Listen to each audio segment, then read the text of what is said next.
I think I'm ready, guys. We'll give it till noon and then we'll get started.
We're gonna start in 4 minutes.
Oh, this is gonna hurt me. This is gonna hurt my soul, isn't it?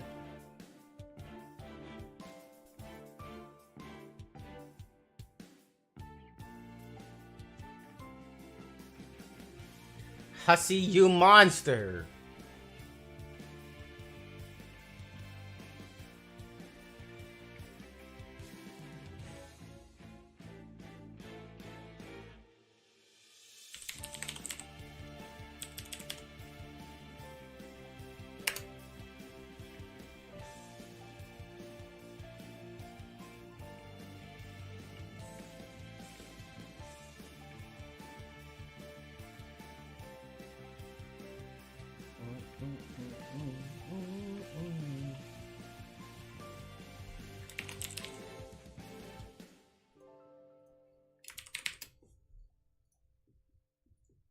Okay, yeah.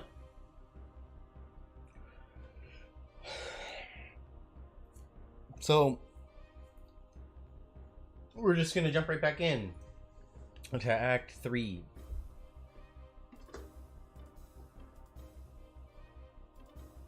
You are no doubt reading this as a handsome and strapping young man. Why, the man grit needed to lift the book itself is a sign of your maturity, not even to speak of the wisdom needed to grasp the nuance of Sassacre's time-tested mischief. I am so proud of you, grandson. How I wish I could have delivered this heirloom to you in the flesh, but I'm afraid it wasn't in the cards. For you see, John, like you, this book must yet take a journey. Its journey will end on the final day of my life, and even then will continue some. Though I suppose that will be up to your father. Perhaps he will discuss it with you one day when he and you are ready. But it is your journey I am writing about to wish you luck. There will come a day when you will be thrust into another world, and once you arrive, that is only the beginning. You will soon delve even deeper into a realm of warring royalty in a timeless expanse. A realm of agents and exiles and consorts and colonel sprites, of toiling underlings and slumbering denizens. A realm where four will gather, the heir of breath and seer of light, the knight of time and witch of space, and together they will ascend. John, if only you knew how important you were. I regret my passing came so early in your life, and yet I feel in my heart we have already met. But what I know for sure is that we will meet again. Until then, John, I hope your father keeps you well fed.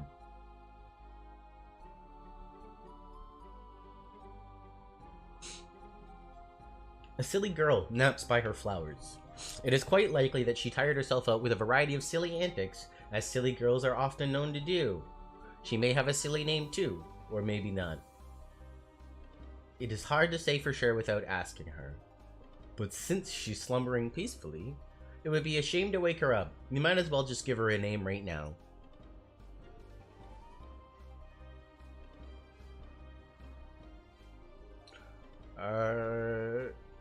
I guess her name is Farmstink Buttlass.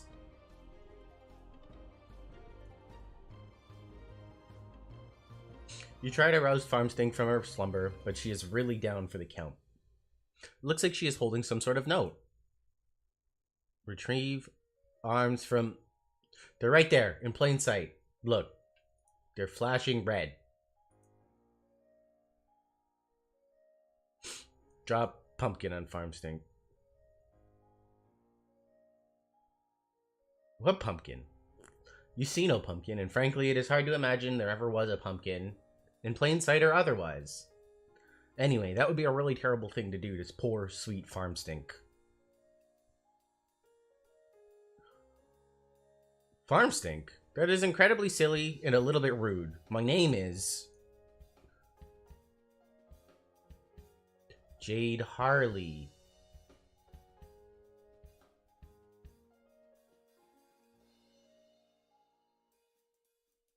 Oh, Jade. Oh.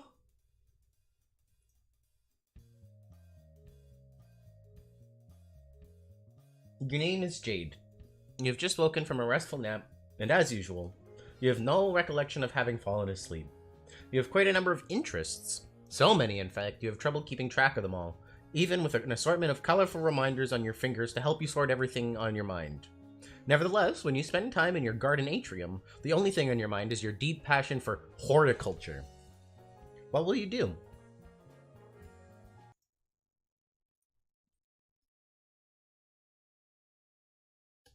Play a silly flute refrain.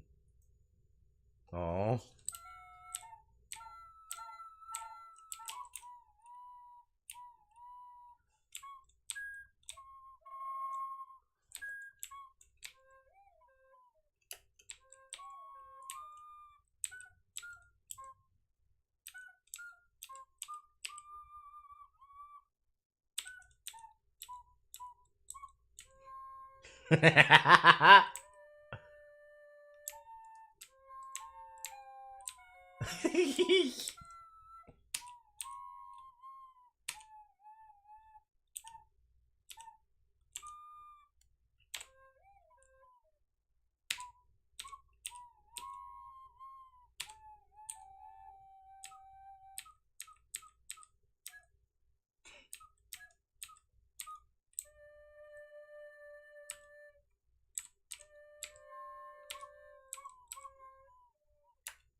Perfect. Wow. You really suck at this thing. Maybe you should try playing an instrument you actually know how to play instead, like the one in your bedroom. Honestly, you have no idea where this flute even came from. Things do appear and disappear around here all the time. Especially to your unending chagrin, any sort of large orange gourd that might be lying around. You consider throwing the flute down in disgust. On second thought, it was a perfectly nice flute, and there is no reason to take your frustration out on it. You just need some practice. But before you capture log the flute, you will need to set your fetch modus first.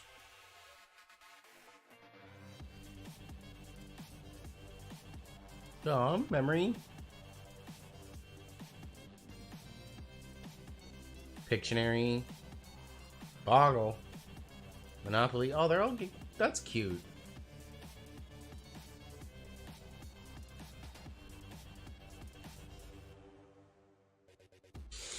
You have a wide variety of fetch moda to choose from. You were really excited when your grandpa bought you this modus set for Christmas. He's a total badass, even if a little strict. You typically opt for the memory modus when it comes to matters of day-to-day practicality.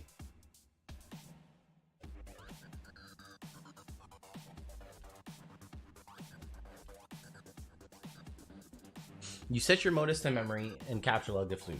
You allot 9 cards to the modus from your deck, since that will be more than enough for your needs for the moment. The modus grabs 9 more cards for matching purposes. The flute is split up onto 2 blank cards and mixed randomly into the grid. To retrieve the item, you must first pick 1 card and then pick its matching card. For this typical Silodexter, this modus presents a frustrating guessing game and a lot of wasted time on mismatching. But you like it because you seem to have an knack for always guessing right on the first try. Squeal like a piglet and fertilize some plants. It is an awfully silly idea, and is basically a waste of everyone's time. You will predictably disregard this thought and focus on more sensible objectives at once. Oh my god, this is so much fun!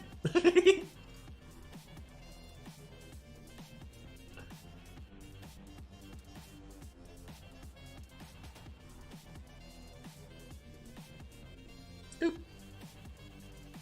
You capture log the bag of fertilizer. You tend to have a lot of things on your mind at once, and you can be a little forgetful. So you keep a variety of colored strings on your fingers as reminders. Each one means there is something different to remember at a certain time. In fact, looking at your index finger reminds you that there is something important to remember now. It is your friend John's birthday. The green string reminds you that John's birthday package will arrive today. The blue string also reminds you that John's birthday package will arrive today, though in a way that means something slightly different. You're further reminded that you have some things to do outside your house soon, but you should stop by your room first for some supplies, and more importantly, to see if John is online and wish him a happy birthday. Capture log the pumpkin growing next to you. You snap up that pumpkin, which seems suitably ripe for the taking. Hopefully, the safety of your Silodex will prevent it from being spirited away like so many of its ephemeral predecessors.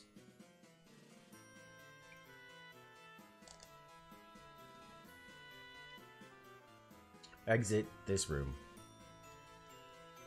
You make your way to the middle of the garden atrium, where a stairwell joins the 4 atrium wings. Upstairs is your grandfather's laboratory, as well as your bedroom. Capture log something. Your memory modus is hardly any fun without much stuff in it, so you decide to stock up on fresh produce to fill more cards. You grab a juicy red crab apple. You go pick a nice looking key lime. Then a delicious mandarin orange. These are your favorite. And finally, a ripe yellow Eureka lemon. Modus fun aside, you feel it is impossible to have too many fresh fruits and vegetables on hand.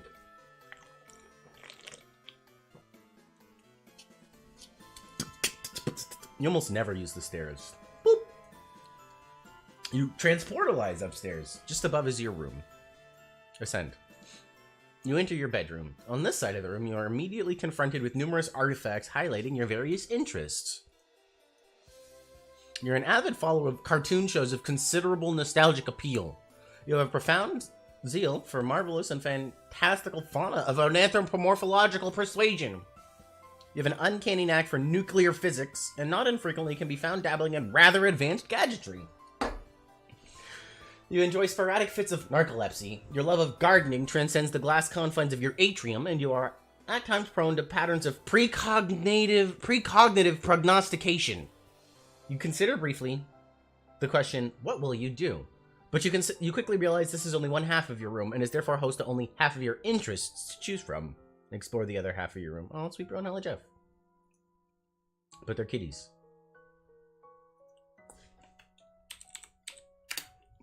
Over here there are yet more articles of your aforementioned interests, and then some. Additional telltale signs of your enthusiasm for nostalgic television mingle with your assortment of game-hunting firearms.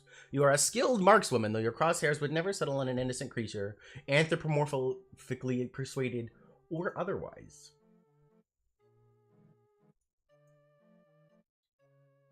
Your work table is littered with equipment to facilitate your tinkering. For you, experimentation is not a particularly exact science, and you lean heavily on sharp intuition for consistently and eerily optimal results. Nevertheless, you still have not been able to get that broad, flat gizmo there to work, which is a design you have borrowed from one of your grandpa's more mysterious inventions.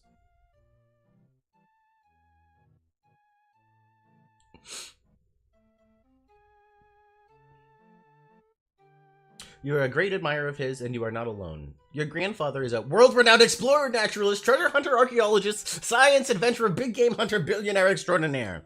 He has taught you everything you know. But in spite of all his lessons, it is still difficult to escape his stern lectures when you are on the way out of the house to run your errands. He spends most of his time in the grand foyer, stewing in his own intensity and charisma. And today will likely be no exception. Among the errands you have planned is to venture out to find your pet and best friend named Becquerel.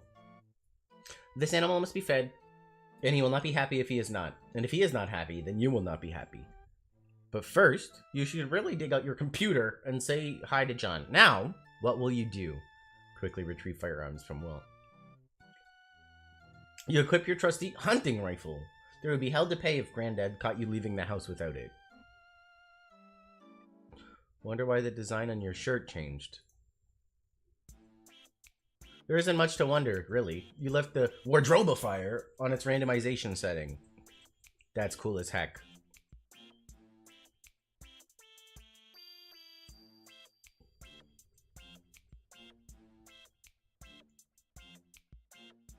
You may contemplate which shirt design you favor the most, and commit to that setting in the near future.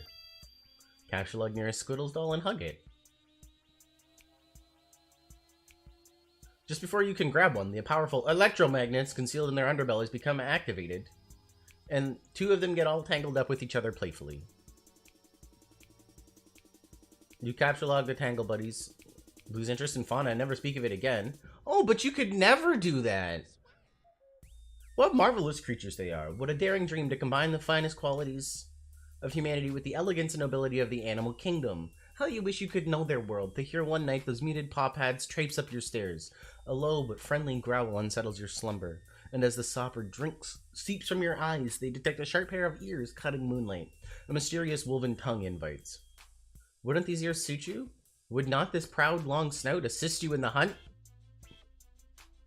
No need to answer. Words slough from the busy mind like a useless dead membrane as a more visceral sapience takes over. Something simpler is in charge now. A force untouched by the concerns and burdens of the upright, that farcical yoke the bipedal toe. It now drives you through the midnight brush, your paws whisking through creepers, unearthing with each bold stomp bright odors demanding investigation.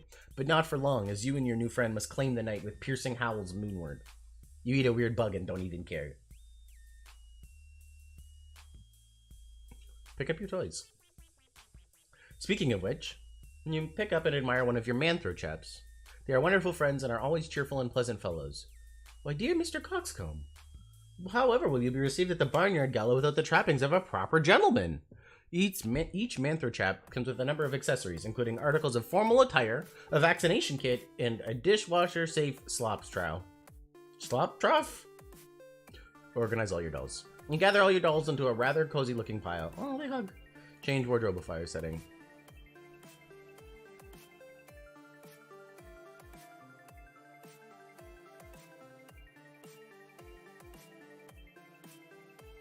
You deactivate the wardrobifier's randomization mode and set it to cycle through these 3 shirt designs. The decision was tough, but you think you came to the best possible conclusion. It's a hole.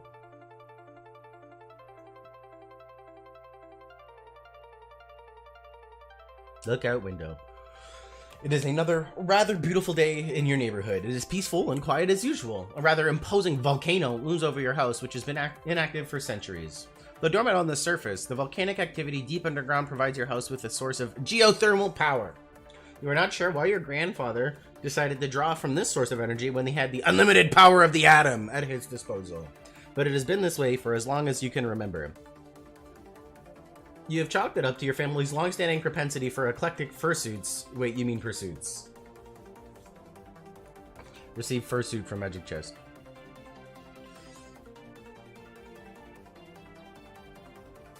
What is this nonsense about fursuits? You do not own a fursuit. You think anthropomorphic fauna are really cute and enchanting and all, but it has never occurred to you to dress as one. Sure, it is fun to imagine what it would be like to run wild with a pack of wolves or purr and frolic with a litter of kittens, but dressing up as an animal just seems ridiculous. It would still just be a silly girl draped in a raggedy, synthetic, tufty piece of crap, and seriously, who are you trying to kid with that sort of baloney? Anyway, it is not a magic chest, it is your gadget chest, which you have adapted for storing a number of useful gizmos. It was once your oracle's trunk, a gift from your grandfather, of course, and still contains many sleek fortune-telling knickknacks, all of which are completely bogus. Open chest.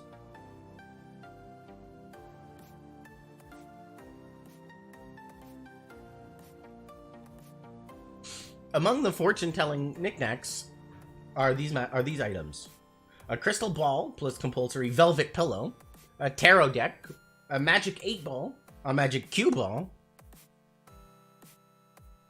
and one of your favorite books of all time, Problem Sooth.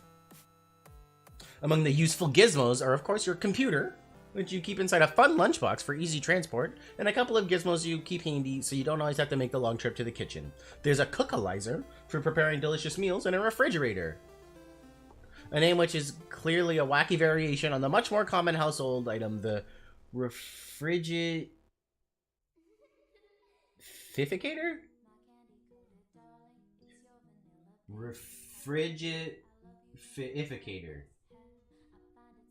Refrigify. Refrigifier.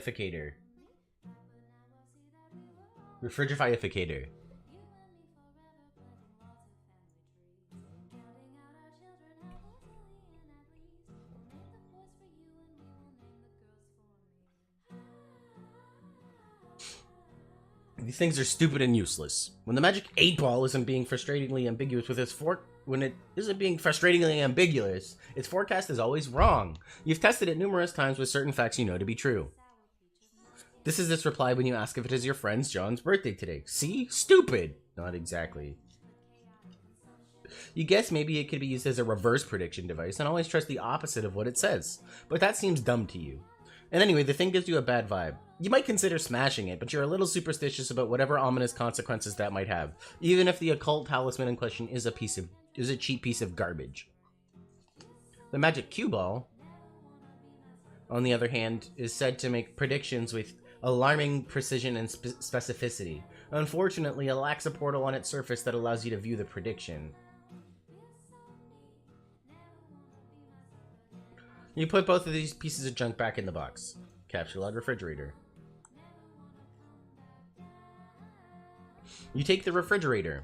You might as well grab the cookalizer too. No portable kitchen is complete without it. You take your lunch top too, because obviously you're going to be using that pretty soon. Oops, there goes your flute. But who cares? Feed your friend. And before you go out to feed Beck, you will need to prepare a meal for him. You clear out some space on your work table so you can set up your refrigerator and cookalizer.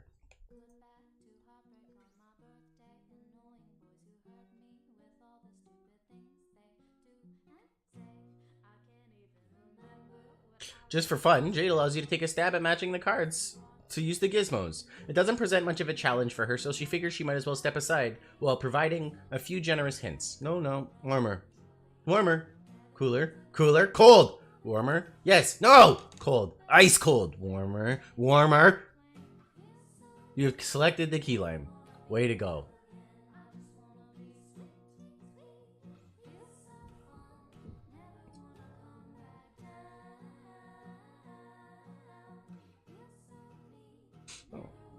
Hot. Wait. No. Cold. Really cold. Frozen fucking tundra.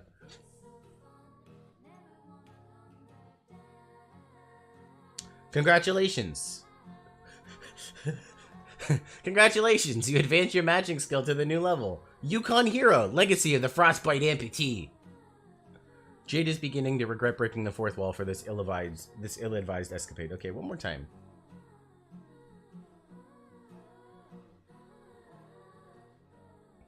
If it were known in advance how terrible you were going to be at this matching game, the author may have given second thought to preparing this cool interactive Flash application.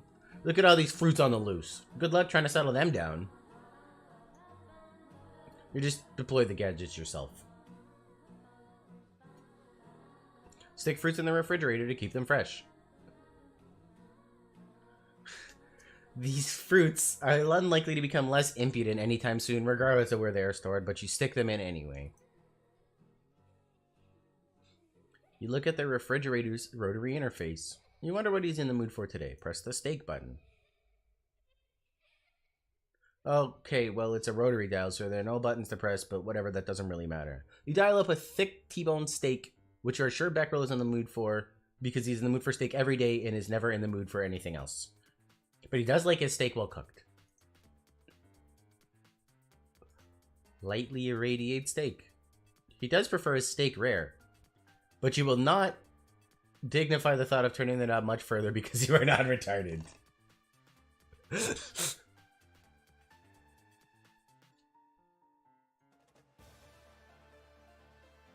You capture log the irradiated steak and save it for your trip outside. You probably shouldn't waste much more time. You wouldn't want all those nice depleted steak isotopes to settle down.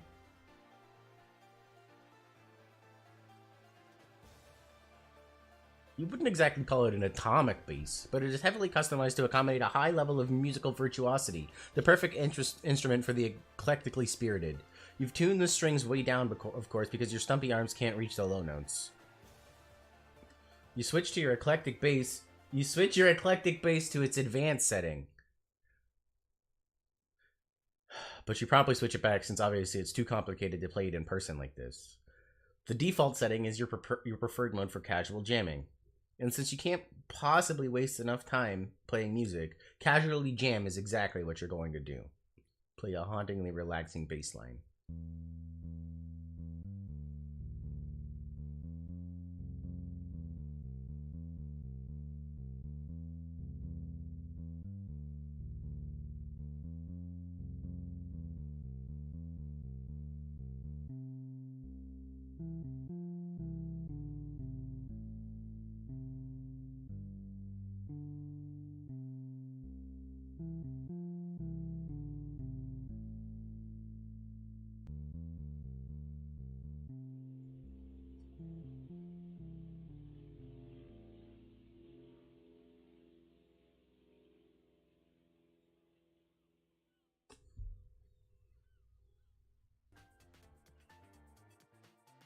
You take the portable amp from the wall socket too.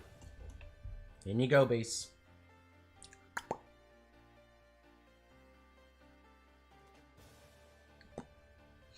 Open lunchtop. You'd like to make yourself comfy in your plushy pile before getting down to business with your computer. That's a gaming setup right there, guys. Activate Pester Chum.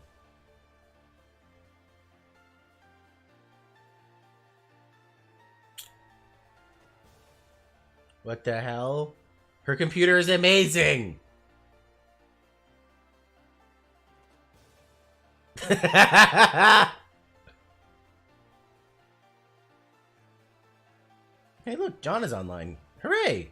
Also, it looks like Dave pestered you about something yesterday, but you missed it.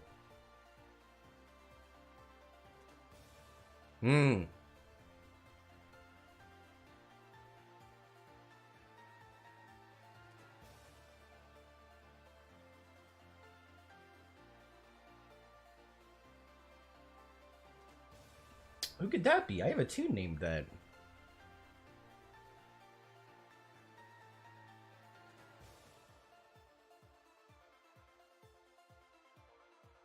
You greet John, but he does not respond. He is undoubtedly gallivanting about his house in a state of barely restrained birthday mirth.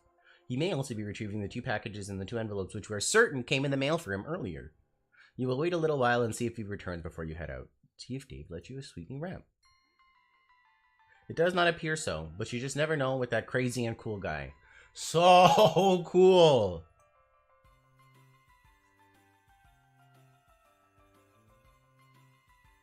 Hey, Oh, you're asleep again, aren't you? Wait, I mean, hey. Oh, you're asleep again, aren't you?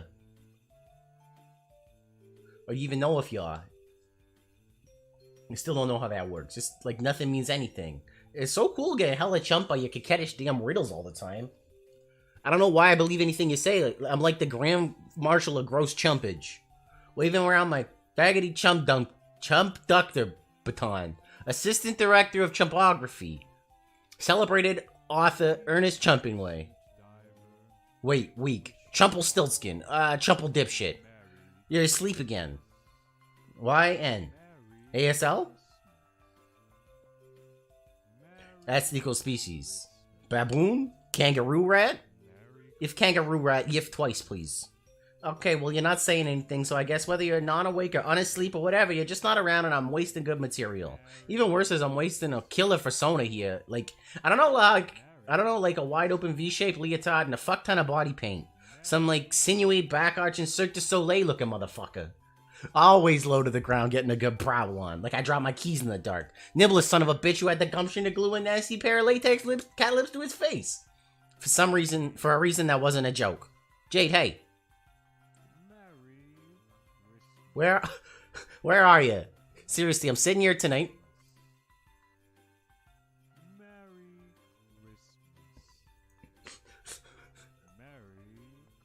Jade, hey, where are you? Seriously, I'm sitting here tonight with a fucking bag of kibble jacked open on my lap and primed for goddamn bear. And you're gone. By the way, my name is Aqueed Permusk. Hardest buttock in the jungle. Tempered steel. Hey, yeah, just wanted to give you this remix I finished. Here. 10 Explorer remix. So yeah, you don't have to respond to any of that by the way. I'll probably forget half the shit I said anyway. Talk to you tomorrow. Let's open these fresh jams.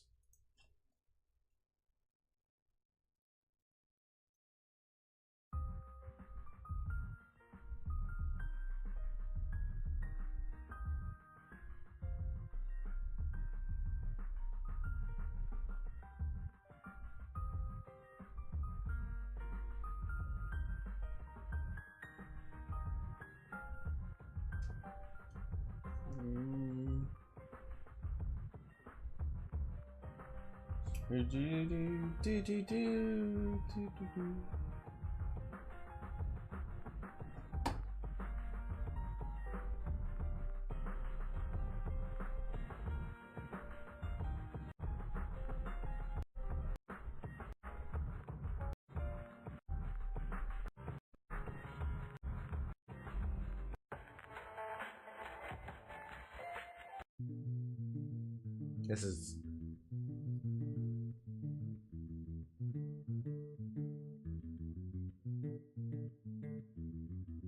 Just sit here and jam for a little bit, because these are some fresh jams.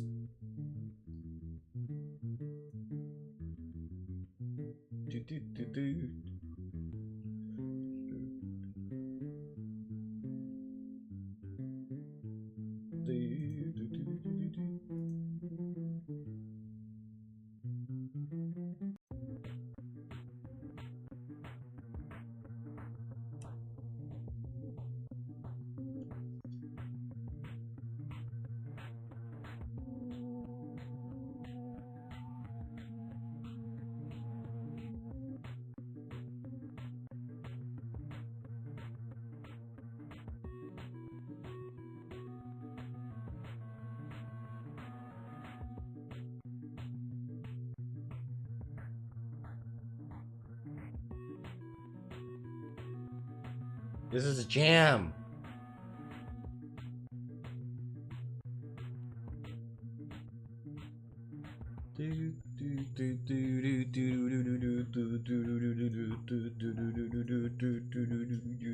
Oh man, I missed this a lot.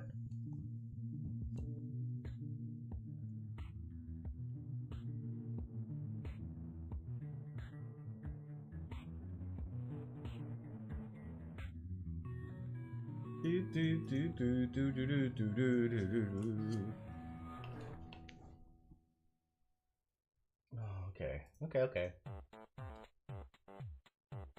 Let's hear this new remix, and then we'll...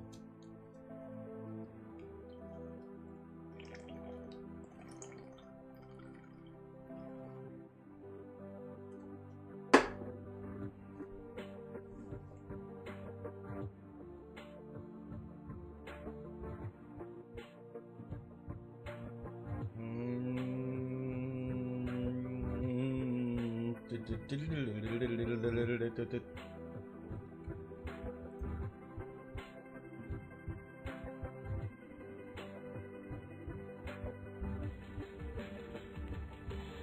we're listening to this. But chat, what's going on today, guys? I hope you're having a good one. I know things are about to punch me in my heart very shortly, but we'll see how far into that we can get before that happens.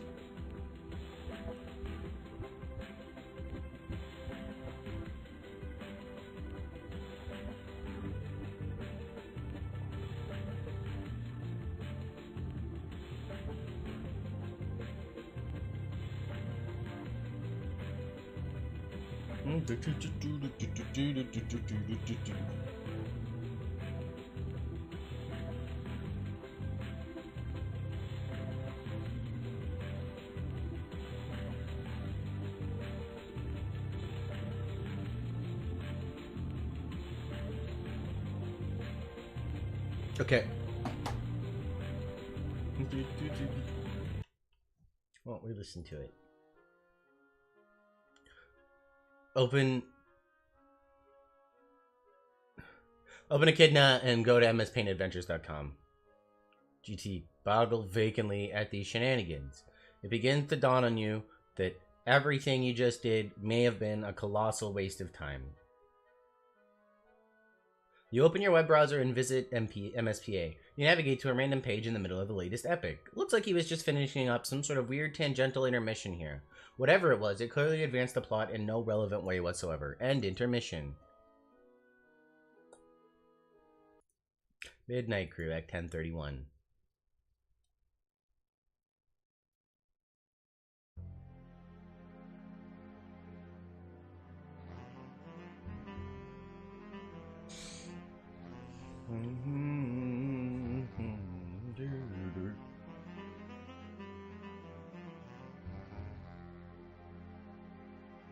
Diamonds Droog.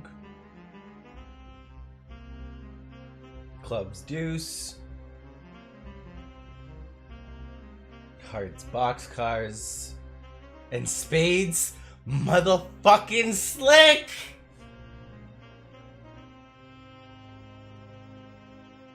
Oh shit!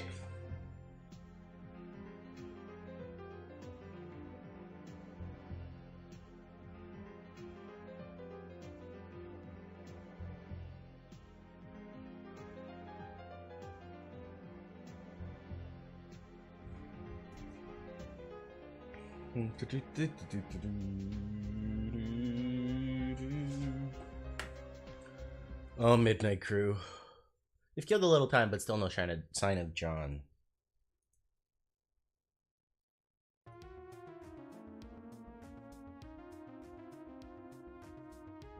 Hi, Dave. Hey, sup? Not much. Sup with you, bro? Haha, good one. Sorry, being chill, I guess. You know how it goes. Great. Feeling cool today, Mr. Cool Guy? Oh man, you know it. So cool. You know, shit is ice cold up in here. Shit is wicked bananas. I am telling you. So have you talked to John today?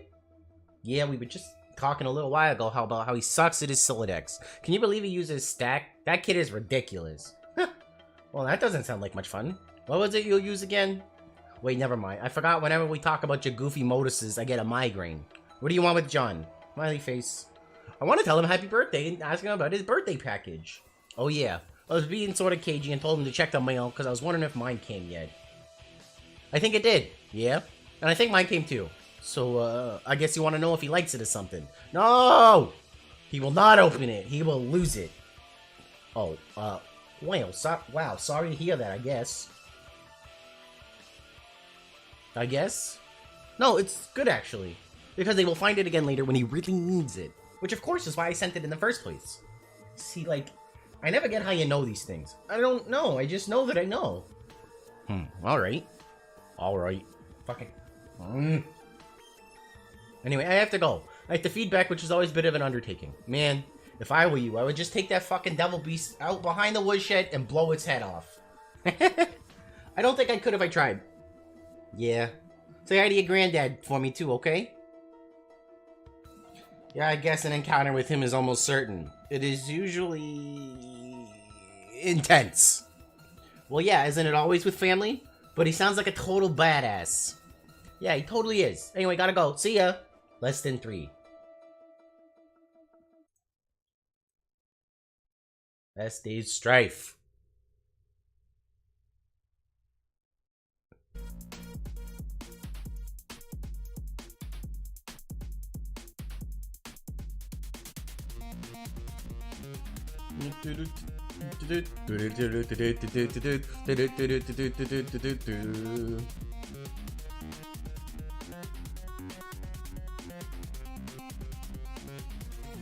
This is tight.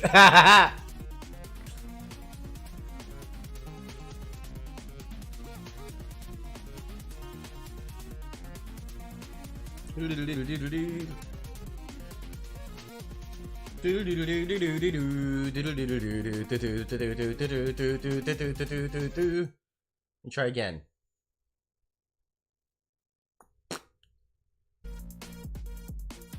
Bro's too fast. Bro's doing that fucking shadow step.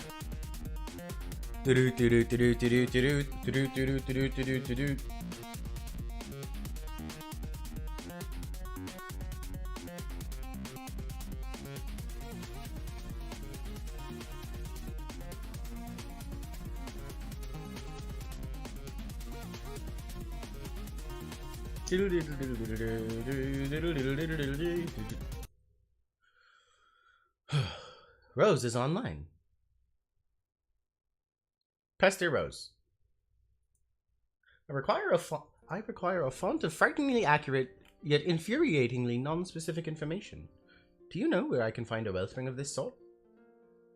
Yeah, it's okay, but we can't talk for long. You have plans. Well, yes, I do, but it's just that you will lose your internet connection soon, and we won't talk again for a pretty long time. Not until you enter. Enter? Yeah. This is what I was talking about. This was the itch that needed scratching. My avarice for the inscrutable. It is limitless. What did you know? You've been insisting today was the big day.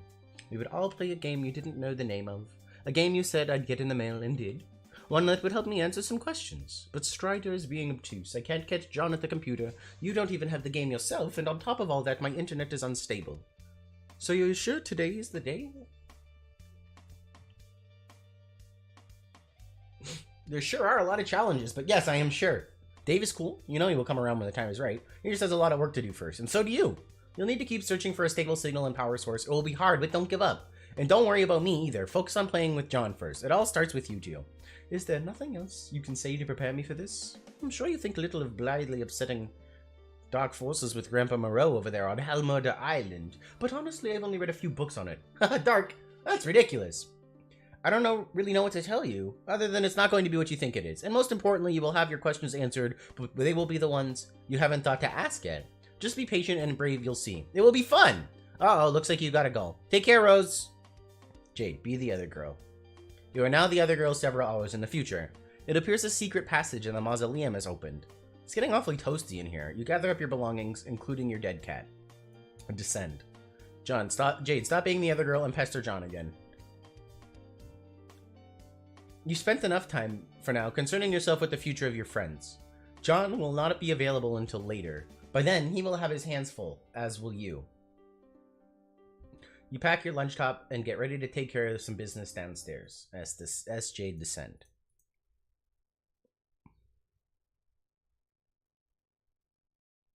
Try as you might, you can't stop your mind from drifting to the fate of your friends. You dwell on a particular configuration of reminders on your finger.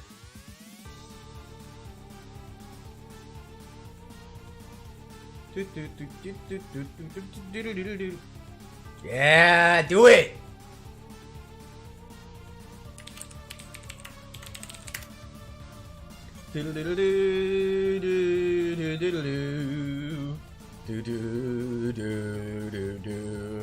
Hug!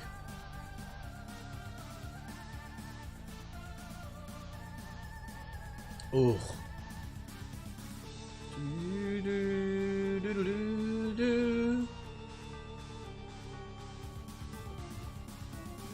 Oh, getting Anna sprited.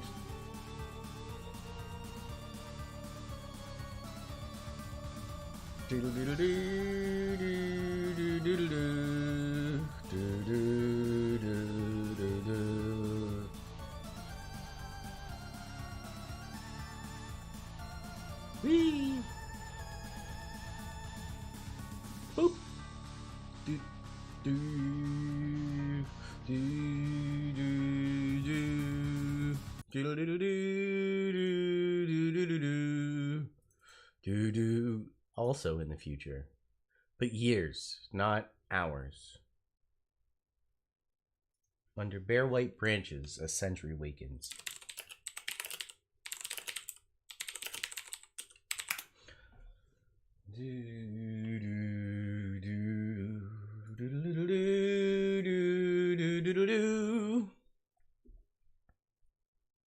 No.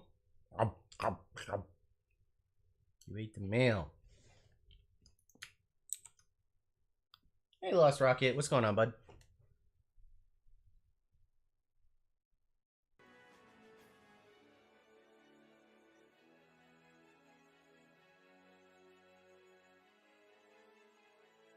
Some stuff about capture codes and punch card alchemy. Is anyone actually reading all this? Or is anyone actually reading any of this? Or are they all dead? I don't know if anyone besides us is even alive and playing the game, or if anybody even really cares what I had to say. Rose said I should add some stuff to this FAQ, so if anything occurred to me, so I guess I'm doing that. I figure at the very least it would be a good reference for just us to use. But Dave probably won't read any of this because he's sort of this whopping stupid horsebutt. Whatever. I finally figured out what those weird codes on the back of capture log codes are full. Cards are full. Well, maybe not what they're always full, but in a way that Esper has exploited them for an in-game purpose. Every captured item stamps the card with a unique code and a gizmo in Esper. Hey, I appreciate you stopping by, Rocket. I'm gonna be reading this for a few hours anyway, so feel free to stop in. I can try and catch you up. I might do a horrible job, but I can try. But a way that Esper has exploited them for an in-game purpose. Every captured item stamps the card with a unique code, and a gizmo in Esper called the Punch Designix will punch a unique pattern of holes in a card, which is derived from that code. The punched card can then be used with other gizmos to duplicate the item and or combine it with another item. I got to thinking about this, and with my amazing hacker skills, I noticed a trend. The hole pattern is based on a fairly simple cipher, converting the capture code to binary, and then the binary pattern is punched, where 1 is a punch hole and 0 is a punch lot. There's a table.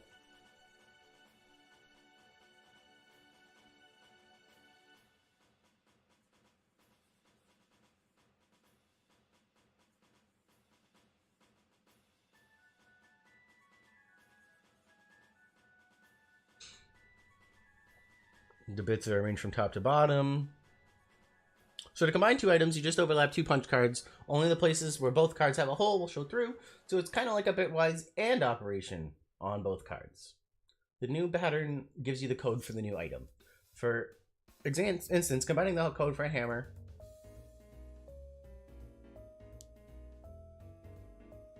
and a pogo ride gives a new code with less holes, obviously, which translates to blah. That whole pattern went on to make the pogo hammer, which is so rad you have no idea. I've also wondered if you can combine items in other ways, like a bitwise OR. That means combining the cards to get more holes, not less, i.e. the new pattern has a hole for every hole on either card. This pattern will be accomplished by double punching a card, like 2 codes 1 card. I've got to try that sometime. Take it easy, man. It was good to see you. Enjoy. Good luck cutting the lawn. Pattern will be accomplished. There are some mysterious things about all this.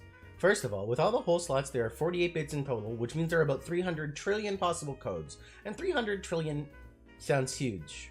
But when you consider it's supposed to account for all conceivable items, including all the wacky combinations of stuff, it certainly doesn't seem that big. This leads me to believe that not every combination of item has a viable duplicate. But this is kind of obvious anyway, since there are many combinations of punch cards that will produce either a blank card with AND, or a totally punched card with OR. So there are lots of dead combinations out there, and many that will just lead to the same pattern. Like for instance, a gun and an atom bomb could make some sort of ultimate death ray, but for that matter, a shoehorn and a potted plant could lead to the exact same pattern. So weird. Also, it seems like combined items will always have patterns with either much fewer holes or much more holes than more ordinary items, which will occupy the vast meaty middle of all possible patterns. It is strange and counterintuitive that more complex objects have simpler patterns, but hey, there you have it. But all this sort of makes me guess the system can be cracked in some way. Like you have a complicated item and you want to extract simpler item components from it, there might be some algorithm for deriving the pattern you want, or at least narrowing down the possibilities. There might also be ways of charting through the simpler patterns on both ends of the bit spectrum and pinning down the ones that will make cooler stuff. Who knows? I want to ask Jade about this because she's really good at this sort of thing. Even though she doesn't have my elite hacker cred. Too bad she makes herself so scarce all the time. Jade, if you ever read this, let me know what you think.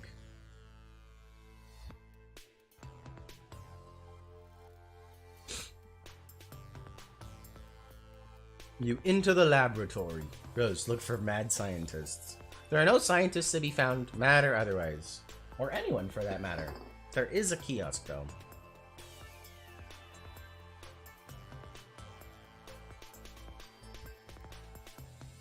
It looks like the kiosk monitors the lab's enormous hub grid. Transportalize as far down as you can go, Jade. This is as far down as you can go. The grand foyer is still a few floors down, but the transportalizer on that level is blocked by one of Grandpa's impressive big game trophies. And you just don't think he would cotton to someone moving it. Speaking of which, here are some of his trophies now. He has a million of these ghastly things. You really dislike them. Proceed. You hop down a level. Granddad also likes to accumulate valiant knights from his travels. These are pretty cool, you guess. Oh yeah, how could you forget about his stash of decrepit mummies? God, you hate these things. Don't stop.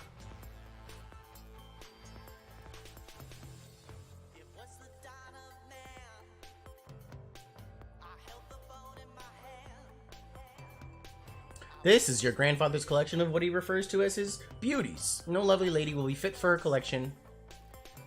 For his collection unless her portrait has spent at least 20 years bleaching in the front window of a beauty parlor, a sort of establishment he's plundered no less frequently than ancient tombs.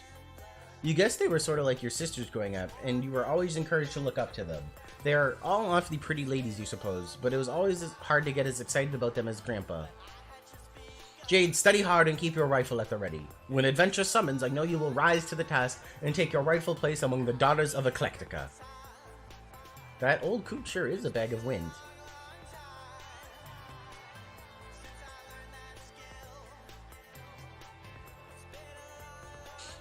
You reach the ground level. This is the stupid thing blocking the transportalizer. It is unspeakably hideous. Down the southeast hall is the grand foyer. You'll have to cross through it to leave the house. Looks like someone's pestering you, even though you thought you logged off. Carcinogeneticist. Hi again, idiot!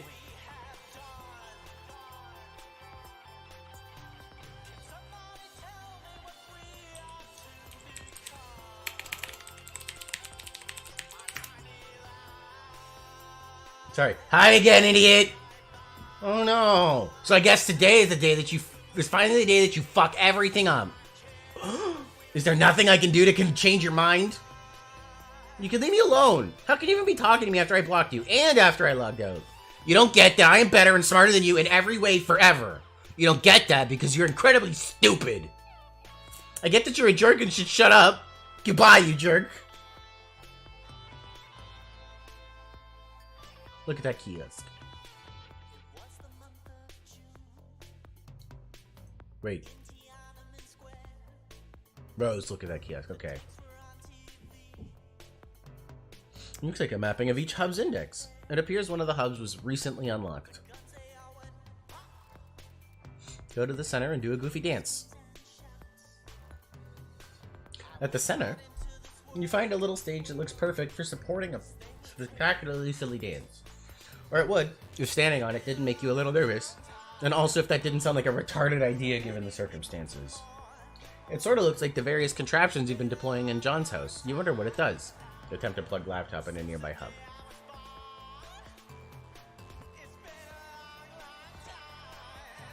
Great, you just vaporized your dead cat.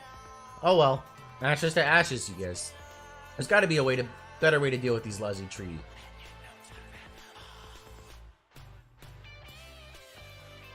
Looks like you can choose between picking leaves or awkwardly uprooting the whole tree, as you've been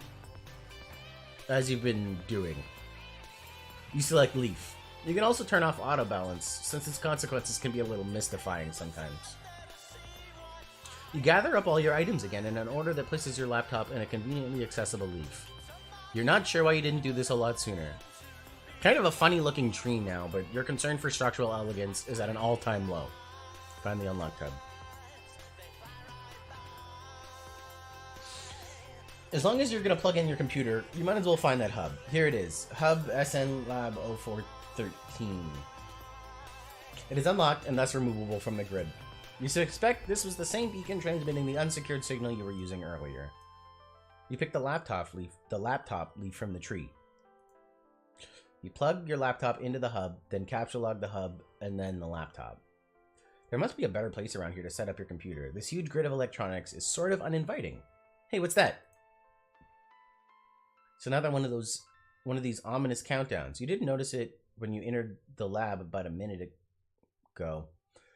It looks like this one may have been ticking for years. Whenever it's ticking down to, there isn't much time. You can only hope that when you turn your computer on again, there will be a connection invitation from one Mr. Strider, again in the future.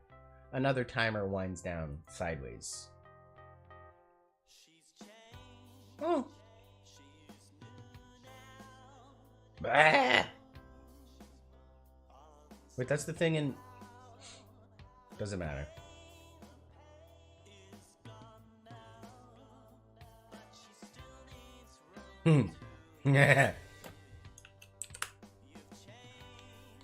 S. Dave abscond.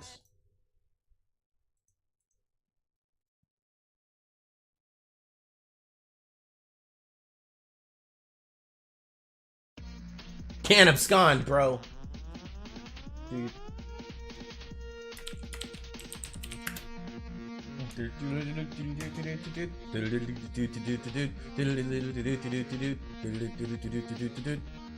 Oof.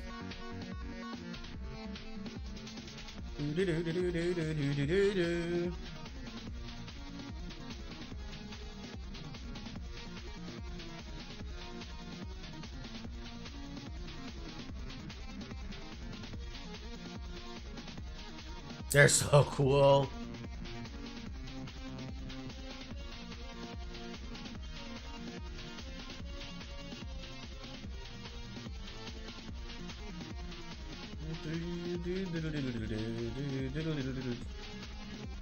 Oh, get comboed. That's why you on stage, bro! I told you, dog!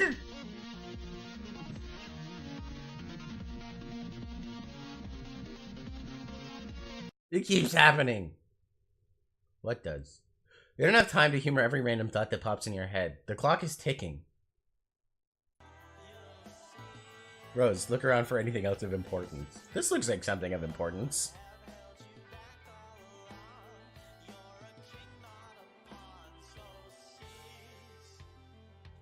It appears to be Skynet's primary session terminal, monitoring a great number of SBIRB sessions in the northeastern United States and parts of Canada. Upon further investigation, you draw some logical conclusions. It looks like each session consists of an IP address and a physical location. The colored dots on the map appear to be meteor impact sites. It seems each session corresponds with a meteor, but not all meteors have sessions. The color of the dot appears to indicate the status of the meteor's descent. The red dots indicate meteors that have already landed. Yellow dots are imminent collisions. Green will impact later, and blue will take the longest to touch down.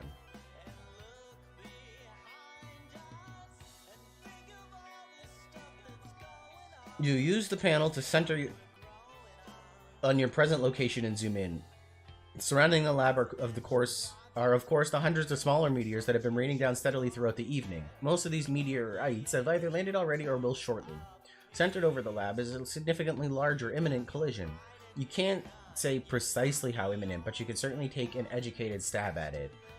Just southwest of the lab, centered suspiciously near the location of your house, is an even larger looming collision, though this one appears slightly less imminent. The terminal looks like it can monitor any meteor accession around the world. Search filters can be applied as well, restricting results based on size, time of impact, location, and so on. You zoom way out and narrow the search based on size. The two at the top of the list appear to be the biggest by far. You examine only their coordinates. The second biggest is centered over a US city. The biggest by a landslide is, luckily for the Earth you suppose, way out in the middle of the Pacific Ocean. Turn on your laptop and check on John. You plug in the laptop into the hub again and turn it on. It is now powered and connected to the wireless signal the hub is broadcasting. Your Esper obsession reconnects. No sign of John here. You wonder why the house is shaking. Last time you saw him, he was on one of the roof platforms. You will have to navigate to via the Esper interface to find him as rows ascend.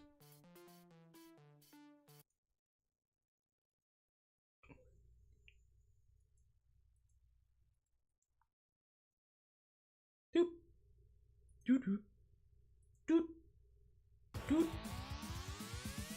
Doot doot doot doot doot doot doot doot doot doot doot doot. Kick some ass, John. Look at him go. Nana Blast? Yep.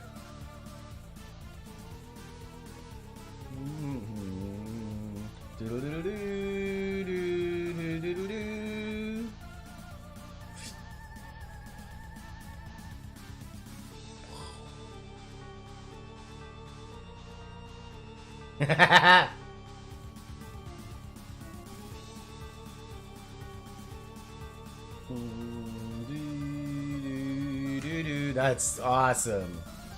Teamwork.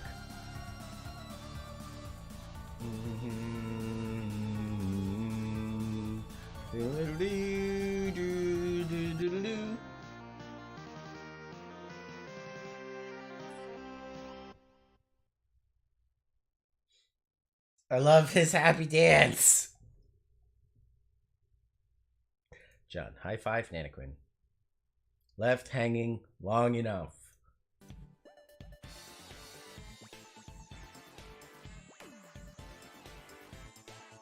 Good work, John. Oh, hey, you're back. For now. I'll have to leave again shortly. It looks like there's another large meteor headed for my present location. Oh, so you mean Dave connected with you? Not yet. I'll explain later. But I think I've determined that activating the timer in your game is not directly responsible for summoning a meteor to your location. The countdown seems to merely exist as a kind of warning to the player, as well as a strange coincidence. Okay. I don't really think I get it. Is this relevant? Probably not at the moment, and certainly not to you. I have to go. Okay, later. P.S. Try not to waste too much of that grist while I'm gone. P.S. Try not to waste too much of that grist while I'm gone. Climb the echelon. You rocket up the echelon to the dizzying heights of the vaunted Boy Skylark rung. Your new feather is hard-earned and well-deserved, and alarmingly fashionable.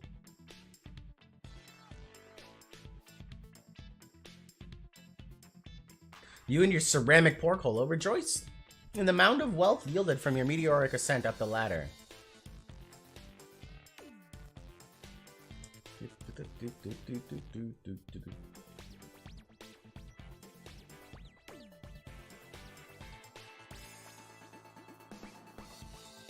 You're still not sure what all these boon dollars can actually get you, but when pulling in such insane loot, hand over fist like this, who cares? Not you. Pick up as much grist as you can hold. Your expanded cash limit is more than enough to accommodate the grist windfall. You'd rather 2260 pieces of build grist, 1040 pieces of shale, 490 drops of tar, and 350 drops of mercury.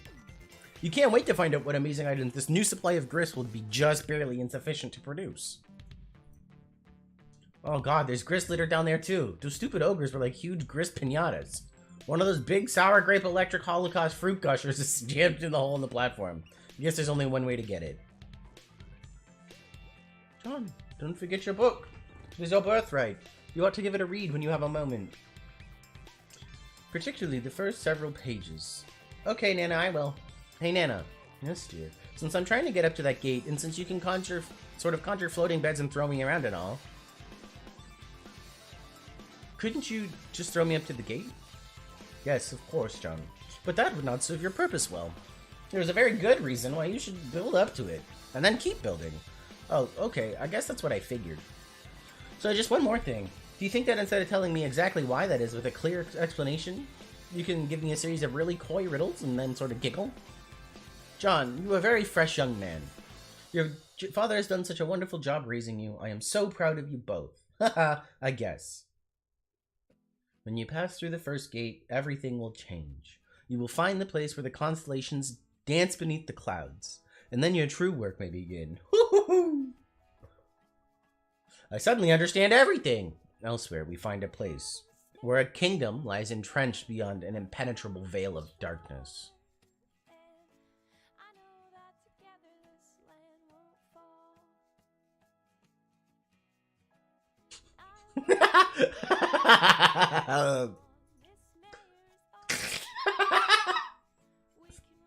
Boof.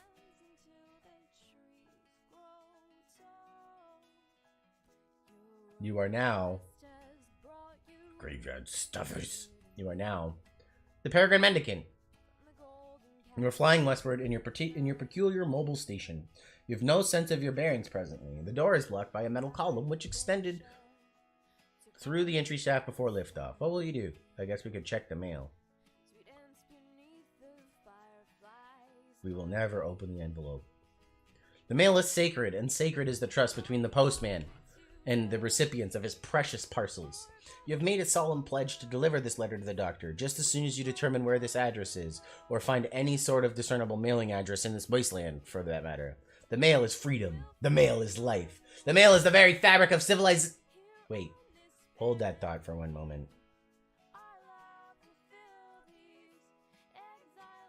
The mail is the one final hope for resurrecting a dead planet from its ashes, and the letter carriers are the brave soldiers of God in this righteous crusade.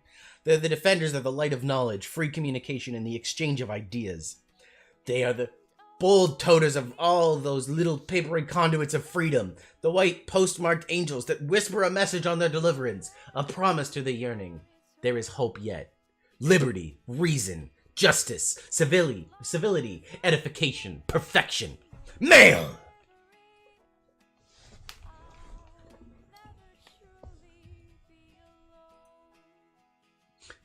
It's the terminal you used to activate the station's homing mechanism. It looks like it has now returned control to you. The default viewport displays commands previously entered, including your last and only command. Home. Type view. You type another one of the previously entered commands. It switches to the view of a young girl standing alone somewhere. There is a heavy amount of video interference of some sort. The girl seems familiar to you. Greetings.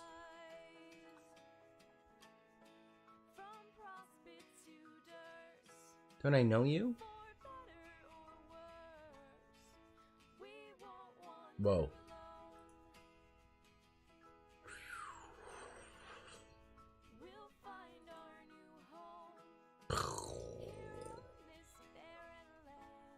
Refuse to acknowledge the absurd T-set. You successfully disregard the T-set because it's stupid and shouldn't be in a place like this. You probe further into the lab. Looks like a little girl's room. This all strikes you as a bit odd. No time for messing around in here, though. Wear the scarf. Be the rider.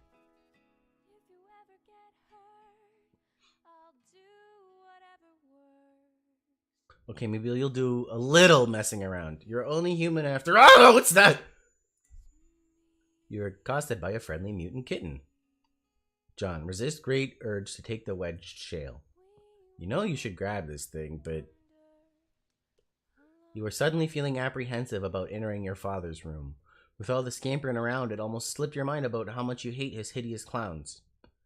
No use putting it off any longer. There's only one thing left to do. Give me a D! Give me an E! Give me an S! Give me a C! Jump down.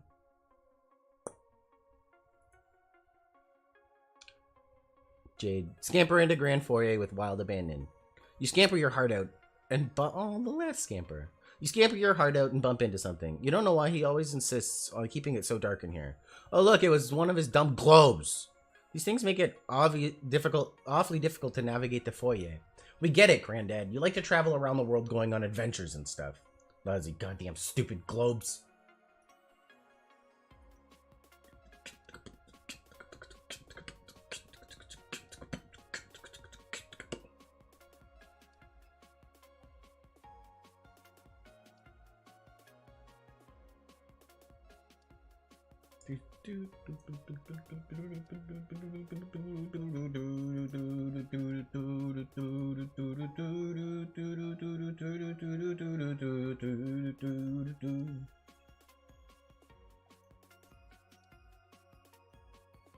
Grandpa will surely have stern words for you if he catches you without your trusty rifle at the ready.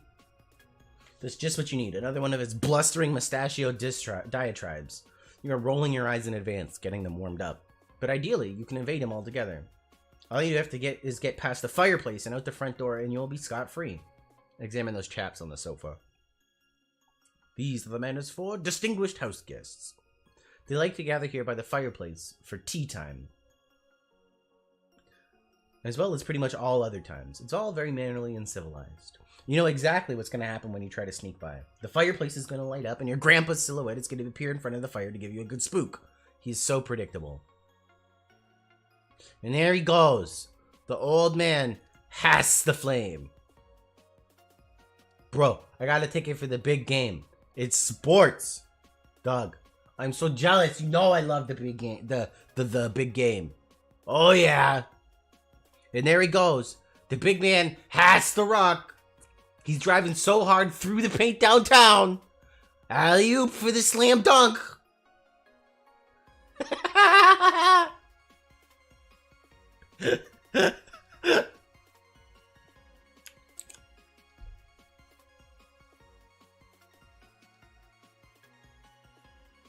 You suppose you could still manage to sneak by the crafty old man if you're fast enough. Avoiding an encounter would be ideal. Encounters with him are usually intense, leap dramatically across the divide. Oops. You guess an encounter with him is almost certain now, but most likely not for a while. Time to see what someone else is up to. Oh, let's say Dave. S. Strife.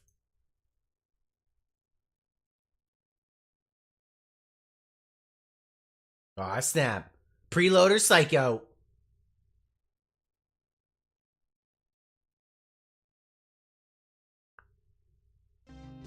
Strife? Aggrieve.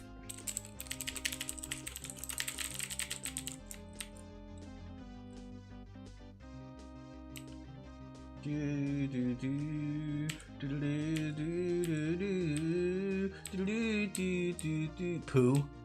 Poo. Choo choo. Choo choo. Pew. Doop. Doop. Kablam. Doop. Poo. Aw.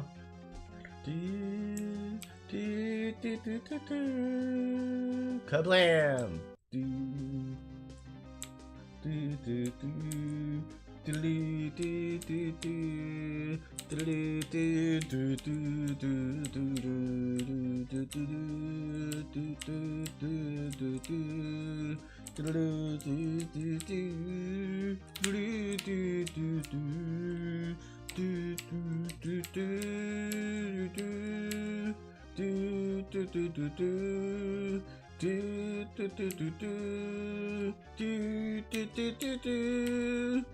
Aw, Z for Z.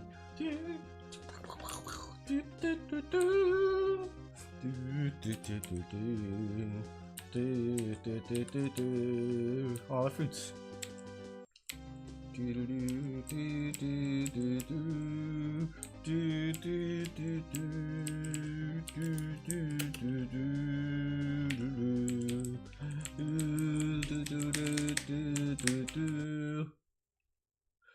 Yes, I am going out with this gun. No, I will not go get a bigger one. No, I will not take yours. I can't even lift it. Oh, that is so preposterous. Do you even hear what you're saying? I will be fine. I'll be fine. This is a perfectly deadly gun, and it shoots lots of incredibly deadly bullets. I am going now. Goodbye. Love you. Sorry. Hard exclamation points. So much easier to deal with when he was alive.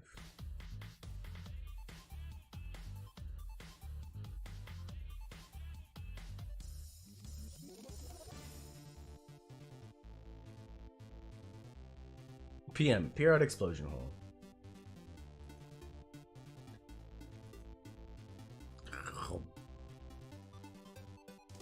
Oh. Rose, refuse to acknowledge the absurd kitten. You fail miserably. Oh. Oh, look, there's more mad science crap over here. Insert coin. This weird arcade gizmo adapted to this setup obviously doesn't take coins anymore, assuming it ever did. Besides, you left all your coins in the fridge, remember? Let's play a game. This doesn't appear to be a game. It appears to be an appearifier.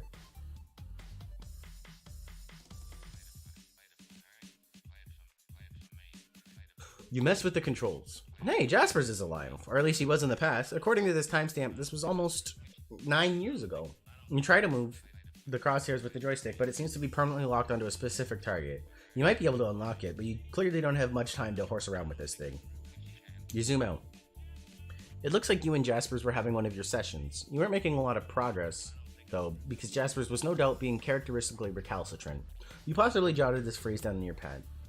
It's hard to remember, though. Wait, could this be that day? Rose, cause time paradox. You attempt to purify Jaspers. This would surely cause a time paradox because you can plainly see that he has not told you his secret yet. But it seems the machine has a safety mechanism to prevent such irresponsible purification practices. Paradoxify. The paradox ghost imprint of Jaspers appears instead and quickly settles into a mound of sludge.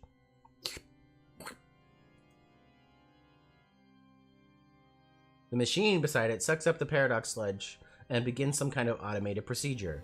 It appears whatever sort of primordial biochemical properties the sludge possesses is being evaluated by the device. The device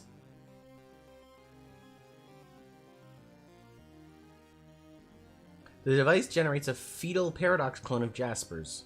The wretched creature exhibits a number of unfortunate mutations, though. The good news is that it will be mercifully unestablished along with this facility shortly. This is also the bad news. Whoever was operating this machine in the past may have been making unsuccessful attempts to perfect the science of ectobiology. Have a flashback. There is no need for a flashback. Conveniently, you can watch what happened right here on the monitor. You roll the clock forward a few seconds. Jaspers reveals his stunning secret to you in strict confidence. Before you could ask him to clarify, he vanished into thin air. You now believe you understand why. However, you were not the one to purify him from this moment. Your hand was nowhere near the controls just now. A couple weeks after he vanished, his body washed up along the riverbank. His suit was a mess. Your mother fitted him with a new one just before the absurd funeral service she insisted upon. Trace Jasper's whereabouts on the machine.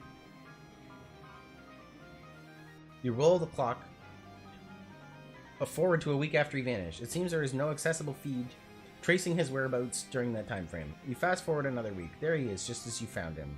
Fast forward to now.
It's Jaspers. He's alive. Okay, he's still dead, but his body is intact.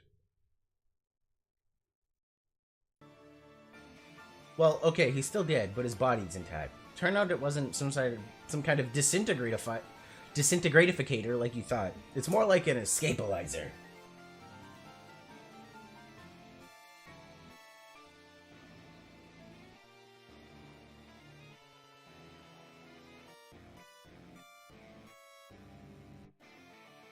I'll purify Jaspers immediately. Good thing you got It's a good thing you finally got all this sorted out. You only have 10 seconds to spare. Time to stash the dead cat in Am's grave. Stop fooling and transport Elias out of there. Pretty decent escapalization. Jade, locate and feed the devil beast you call a cat. Good luck finding him. If he wants to be found, he will find you. Batgirl has always managed to elude your prognosticative faculties. He is completely invisible to your intuition somehow, a property almost totally unique to him. It used to freak you out a little, but you have long since grown accustomed to it.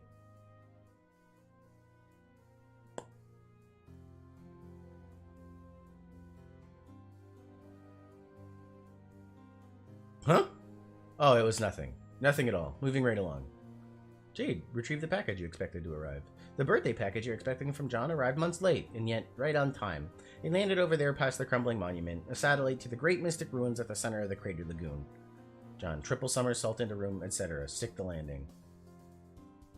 Okay, you do that. You're now in your dad's room. Hey, where are all the clowns? You spot your dad's briefcase beside you. It probably contains all sorts of clues, or at least various forms and paperwork critical to his trade as a hilarious street performer. Snoop. Ah, yeah. Here come the secrets. Get ready for some major Wait a minute. These are just boring business documents and spreadsheets. What the hell is going on here?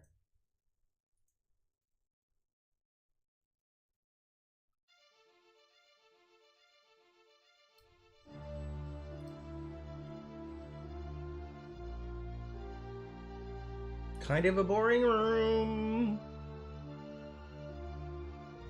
Just a businessman. Not all that into clowns, you guys. Most shocking twist yet. Who's this douchebag?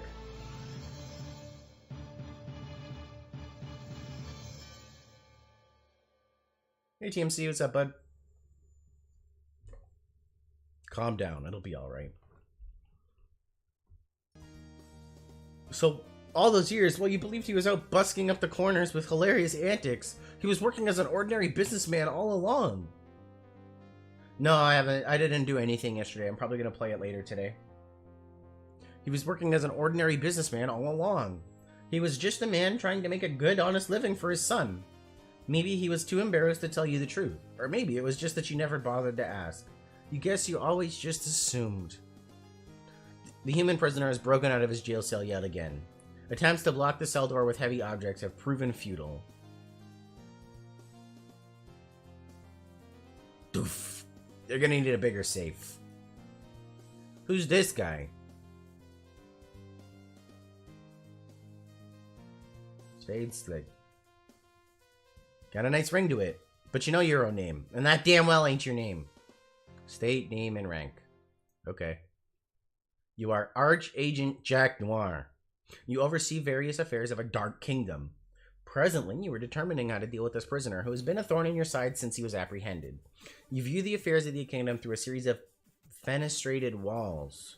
You have 3 walls, nearly enough to form a cubicle of vigilance, which is a full and proper enclosure for an agent of your stature. However, much to your utter contempt, your 4th wall was stolen some time ago. Don Comical Hat. This frivolous headdress turns your stomach. You'd sooner stick your head in a furnace than coax it into this monstrosity's loathsome, colorful maw. It's bad enough that your exalted ruler ordered everyone to drape themselves in these hideous rags the moment the troublesome human with the pipe and his child showed up. But you draw the line at the hat. Call a minion. You order one of your burliest agents to the scene. He brings something heavier this time. Your transmission is interrupted. It seems your glorious monarch has concerns over your wardrobe. Fine. You begrudgingly don the comical hat.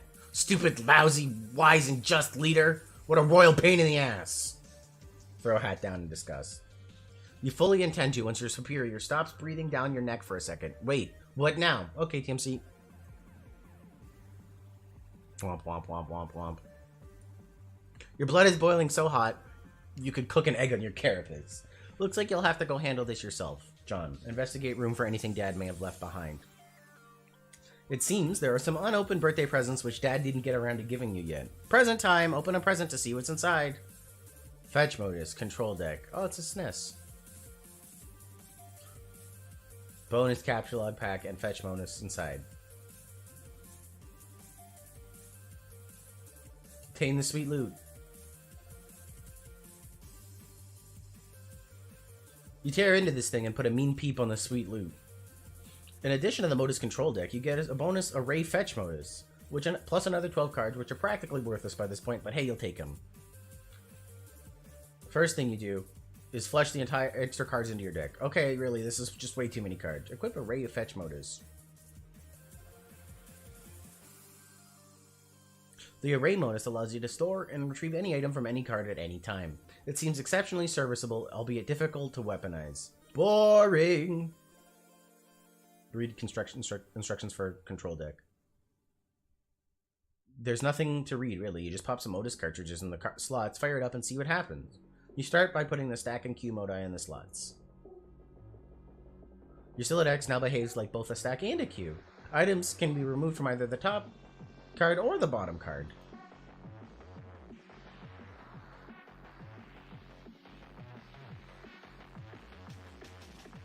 You see no reason at all not to jam the array cartridge in there too. You make sure to blow the dust out of it first. The Siladex reconfigures itself into an array of distinct queue stacks. Now we're talking. This is just the sort of needless complexity you've come to expect from your inventory management system.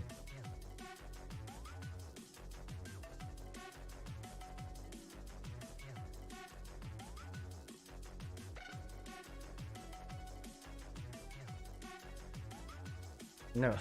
Unwrap the smallest present first. You have a staunch policy of always saving the biggest present for last. Always. You will receive a box of delicious fruit gushers. Could this birthday get any better? You don't think so. Open the big one. You thought wrong. Fill up an entire Q stack with shoes. Okay, awesome. Q stack's full of shoes. Capture log of fruit gushers. Aw, dang, you spaced out and put it in the wrong Q stack.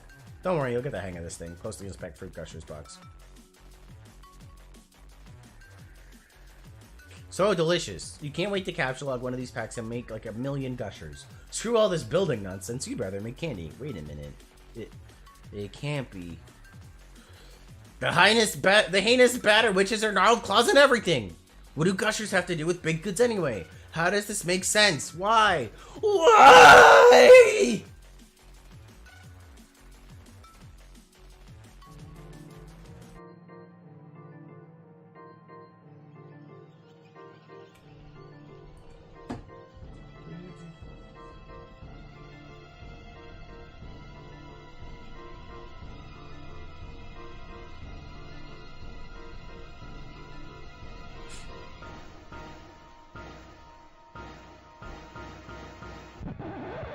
This is stupid.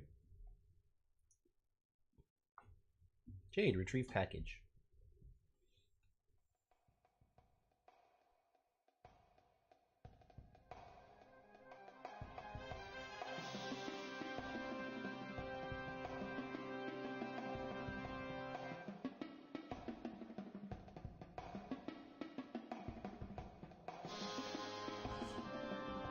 A rain.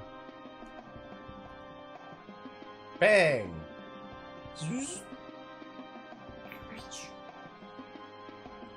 Arsenalize. Bang!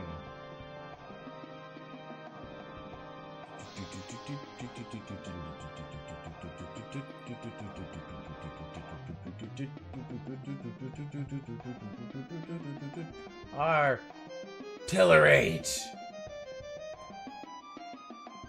Bang! Yeah, you can't fuck with Beckborough.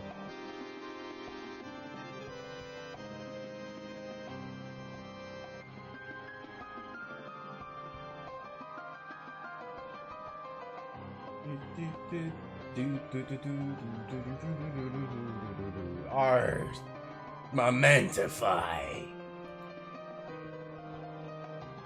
What the...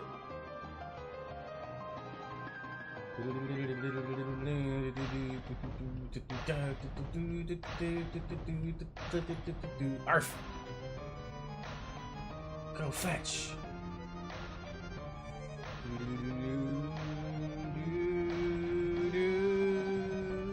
Arf!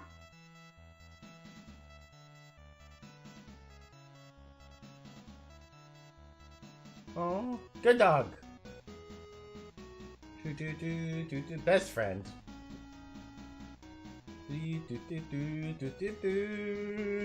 Aw.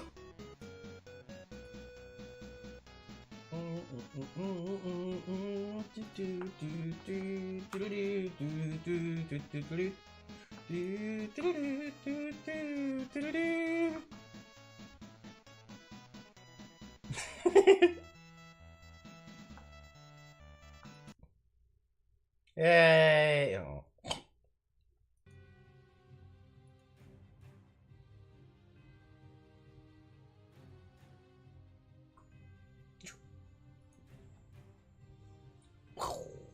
Check cell for any mixed atoms with cat.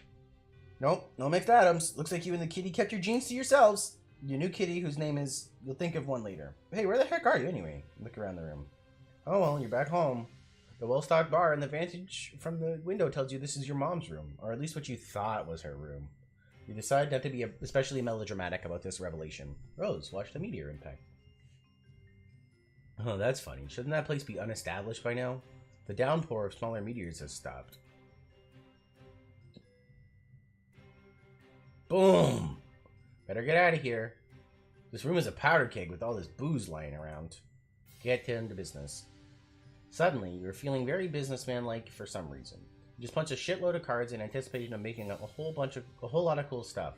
This time, you didn't foolishly destroy any items. You just looked at the code for some objects, you rounded up, and punched them on blank cards.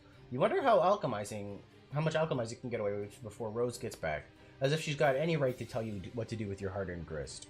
You're the one running around putting your ass on the line. All she's got to do is mess around with a computer. Anyway, you better hurry, Jade Dream.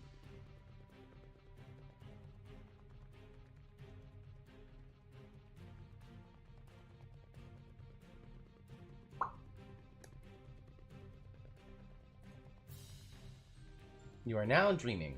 Your dreambot is awake and active. Obliquely foreshadows future through interpretive dance. Your silly dance foreshadows nothing and is essentially meaningless. But it sure is a lot of fun. You climb into bed and try to get comfortable. But some sort of invisible force is pressing down on you, a strange feeling of cold, heavy metal. This happens every time you try to get into bed. No wonder you can never get any sleep. Realize you can fly. There's not much to realize. Of course you can fly. Open the package. You stop all this flying around nonsense and examine John's birthday package. Unfortunately, you cannot open it yet. This package has an important journey to make first. You are planning on delivering it momentarily. Good thing you already know what's inside, otherwise it would surely be consumed by curiosity and suspense. You sincerely pity anyone who might be forced to endure such a fate. Months in the past. Enough for the above weather to be seasonably reconcilable. Hey, happy birthday, Jade. Yay, thank you, John. Well, okay, I got your present in the mail just on time. Plus, I sent Rose's and Dave's too. Why do you guys' birthdays gotta be all bunched together like that? You're running me ragged. Huh, I know, but it is nice of you to think of us all like that. I can't wait for you to see what I got you. I don't want to spoil it or anything, but hopefully it will help you solve those problems you've been having lately. Mysterious wink. I'm sure it is great. I can't wait either. It might take a while to get here from there, but it will be worth the wait. Oh man, I'm such an idiot. I forgot about how long it takes you to get stuff. Ah! John, that's okay, really. I'm sure it will get to me exactly when it needs to, and it will be a nice surprise when it does. Okay, well, I hope so. Hold on. Okay, I'm back, sorry. I had to tell someone to go away. Oh god, the trolls again? Yep. They've been such a pain in the ass lately. It seems like there are so many. There are like 50 of these retards, or it's one guy with a lot of alt accounts. I've never had any sort of feeling about them or what they want, which is kind of weird, but it seems to me like they are probably all different people and not one guy. I've counted 12. What do they want with us? Some people just like to needle others for fun, John. It is like a game, I guess. They are like pranksters. Oh, hell no. Shittiest pranksters ever. But I think they are mostly harmless. Every so often they manage to get through my block filter and hassle me. It's been going on for years. Actually, some of them are kind of funny, I think. Hee hee. Oh wow, what? Years? Okay, well I'm sick of them. I've been thinking of changing my pester chum handle to throw them off the trail. So, I guess I'm gonna do that. Ghosty Trickster became an ectobiologist. You've already carved a few totems, but you have had to return to the living room for more Cruxite gals. Your carving work is not nearly complete. Every time you re-enter your room, you shudder at the recent handiwork of some mischievous imps. You just can't turn your back on them for a second. Rotten imps, those posters were like children to you. Flea room. At long last, you have returned to your bedroom with a stable power supply and internet connection. Vodka Mutini purrs at your side. You suppose he will call it Muty for short. Rose Pester John. That's quite a totem collection. What are you planning? Oh, whoa, hi! Oh. Can I make some stuff? Are you okay? Hasn't your house been on fire for like 5 hours now? No, that was the nearby forest, which up until quite recently would have been best described as on fire. But you may be excited to learn that just as recently, my house finally notched that achievement. Wow, congrats, I guess. Thank you. Have you seen Dave? Nah, his bro is probably busy kicking his ass. That's probably all there is to say on the matter.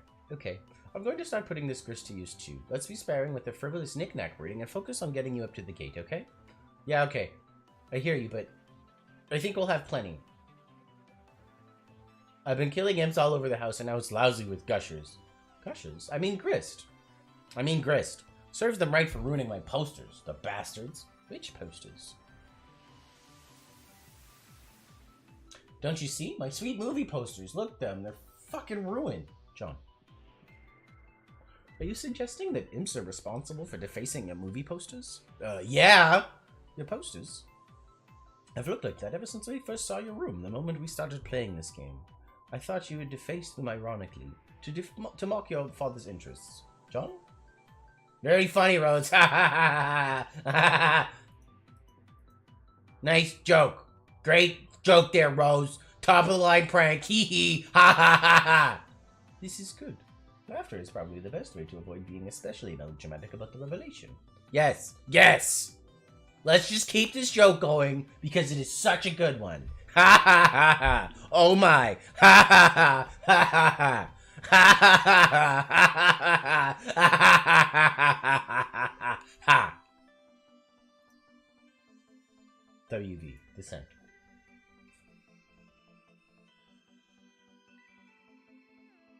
You cannot descend from the top of your mobile station.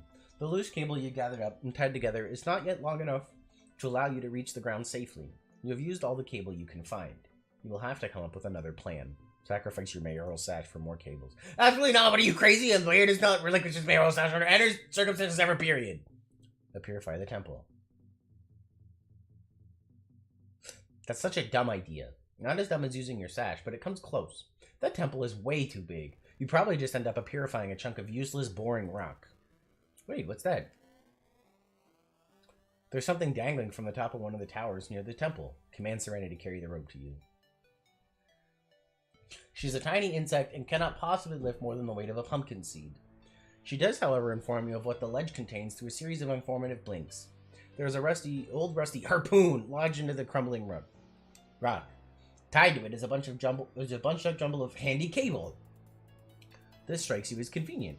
It is almost as if someone knew you would need a bunch of cable, and that you have a mayoral sash made out of cable, and that you are particularly attached to that mayoral sash and would stubbornly refuse to use it. Anyone who knew that much would surely possess a special gift. Alas, it seems a bit far-fetched. Get ye rope. Okay. We just established it was a cable and not a rope, but that's okay. You take a hasty swig from one of your delicious pawns and put it down. You then quickly adjust the coordinates to purify the jumble of handy cable. Oh, of course. The time wasn't set to the present moment. Somehow it got reset to the few hundred years ago. It is some sort of present from the past in the present. Attached is an envelope. It looks extremely important.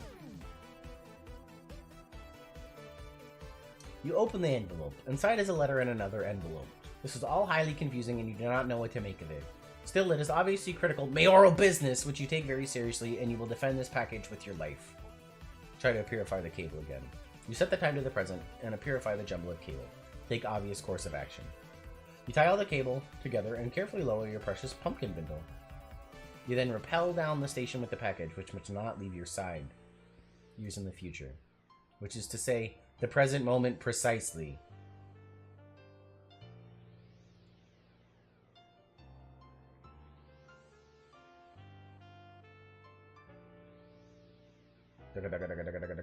An aimless renegade prepares for company.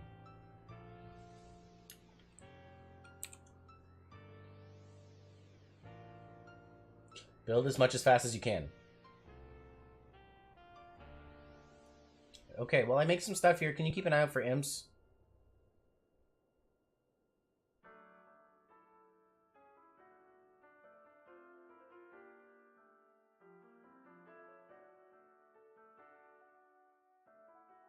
Just keep the safe for the cub handy or something.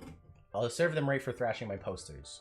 I keep telling you, the posters were always like that. And I keep telling you, haha, very funny. Here, look. Here, look.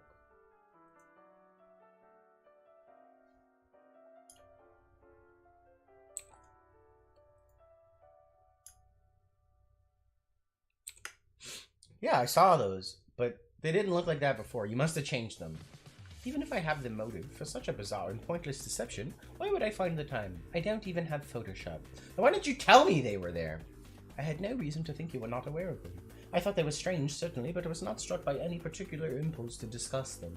Okay, it still doesn't make sense, though. Implying that I drew them a while ago and then forgot and couldn't see them and now suddenly see them. That's stupid. What would that even mean? It looks like you were in your father's room recently.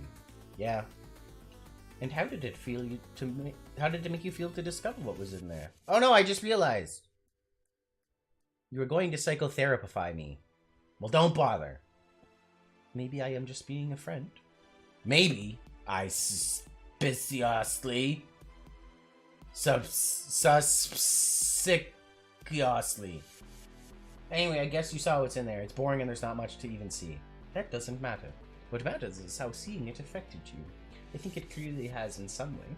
Well, I don't know. At first I was nervous to go in and find more of his weird clown. Because of course they are stupid and I hate them a lot. But then when I didn't see any, it was weird. I felt weirdly, like, disappointed almost. Is it fair to say this changed your perception of your father? Yeah, I guess. Is it such a stretch to conclude it changed your perception of other things as well? No, maybe not. What are you getting at? It sounds like you're saying I'm crazy. I don't like to use the word crazy. Oh god, see? This is therapy bullshit.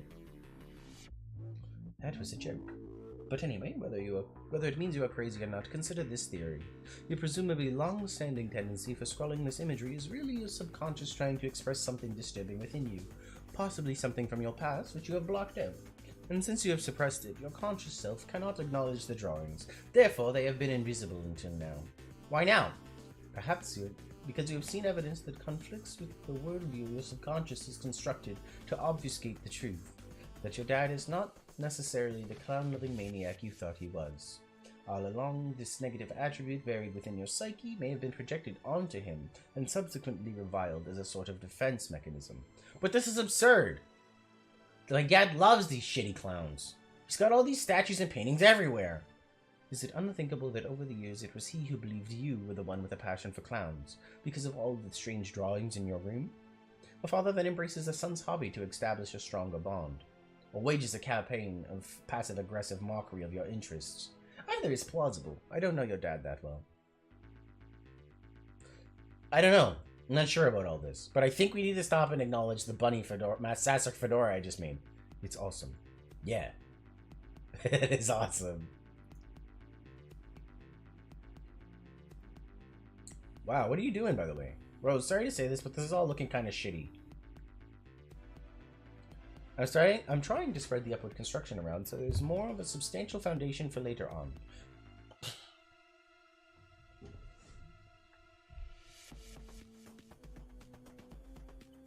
But I'm starting to wonder if it will be strong enough.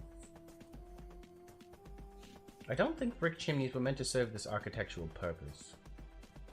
Yeah, no shit. I might have to adopt a different building strategy. Stick to more load-bearing walls and blockier shapes, especially since grist has been easier to come by lately. Okay, but you must really be running low on time by now, right? Right. Strider!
Prospect.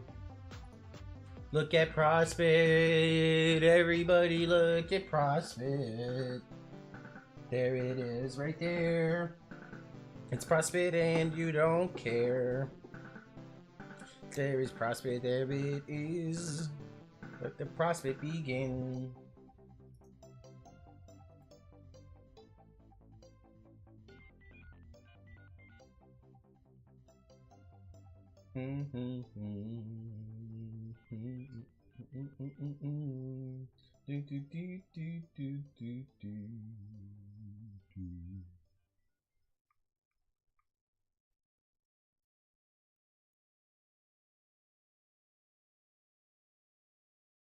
Jade, change wardrobe of fire to cycle through star, heart, horseshoe. Okay. You leave the moon in the cycle though because you like it. Go explore the Golden City.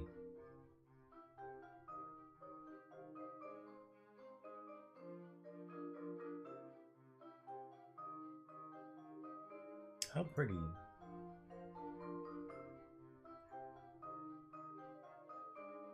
Go and make a new friend.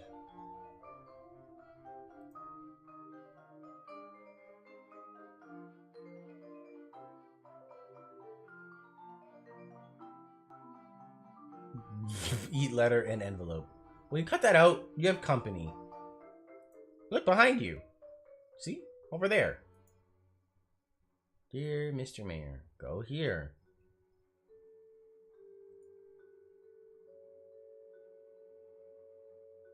Please do this. Freedom of your people depends on it. Oh. Hey! Braka, braka, braka, braka, braka, braka, braka, braka. Cover!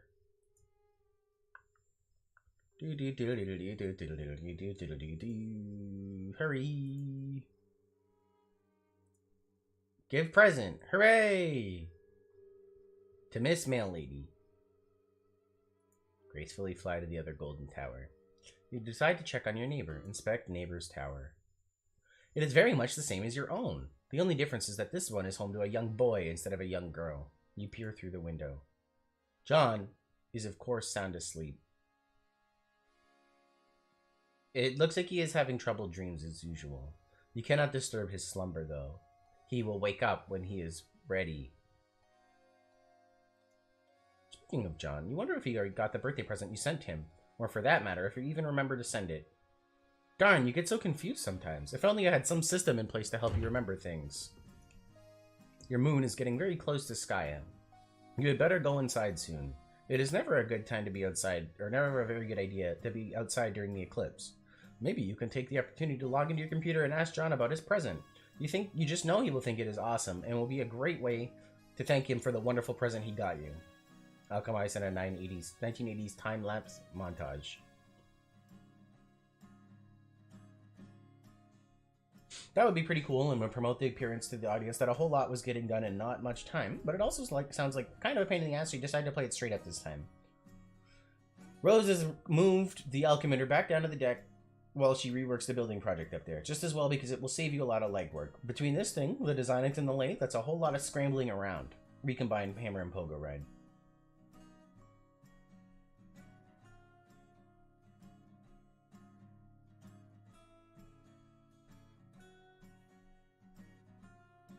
This time, instead of overlapping the two cards which created the poker hammer, I used the two codes to double punch a blank card, producing a different hole pattern. The result is the Hammerhead Pogo Ride. It doesn't look like It's as much fun as the original ride. But to be fair, it's probably a lot safer. Double punching cards creates patterns with more holes rather than less holes by overlapping cards. This strikes you as a viable method for combining more than 2 items without whittling down to too few holes or too many. Just mix up the overlaps and double punches and the sky's the limit. Combine ghost suit and suit. You make the green slime ghost suit. Pretty swanky, but you're not completely satisfied with the wardrobe upgrade yet. Combine ghost suit and wise guy book. You make the wise guy slime suit. This is so much better. It seems there are lots of secret trickstery gimmicks concealed in... Oh shit, there go the cards! You make the serious business goggles. This is a pretty nice hands-free communication solution that makes you look way cooler, like one of the kids from Spy Kids or something. God, that was a good movie. Real spies, only smaller. Combine sledgehammer, telescope, and Sassacre text. You make the telescopic Sassacrusher at pretty considerable expense. This thing could probably pound an ogre into crude burger. Of course, you have no hope of lifting it whatsoever. Excuse me. Combine gushers and blue ectoplasm. You mix your gushers with some of the blue slime nano left on the wall to make a box of hellacious blue phlegm aneurysm gushers with ghostly healing properties. These should be convenient if somewhat unappetizing. Combine fake arm, blue ectoplasm, and PDA.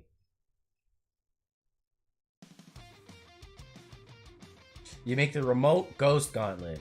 It looks like when you put on the special computer glove, it lets you control the big slimy ghost hand. The ghost gauntlet appears to have a considerably higher lift capacity than your own puny arms. That's badass.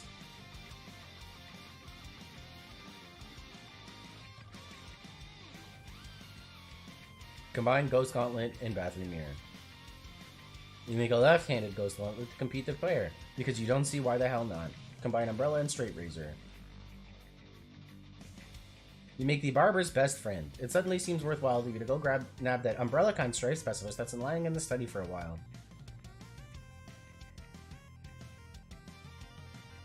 Combine Gushers and Shaving Cream. You make a deadly Betty Crocker Barbasol Bomb. Be careful with that thing, Jesus. Combine Ghost Pad poster with... Okay, you have a cool idea for something to do with your Ghost Dad poster, but it looks like you drew shit all over that one too without realizing it. Lousy goddamn stupid subconscious. Anyway, you think you have an idea how to clean it up. Capsule Log Punch Heath Ledger Joker figurine.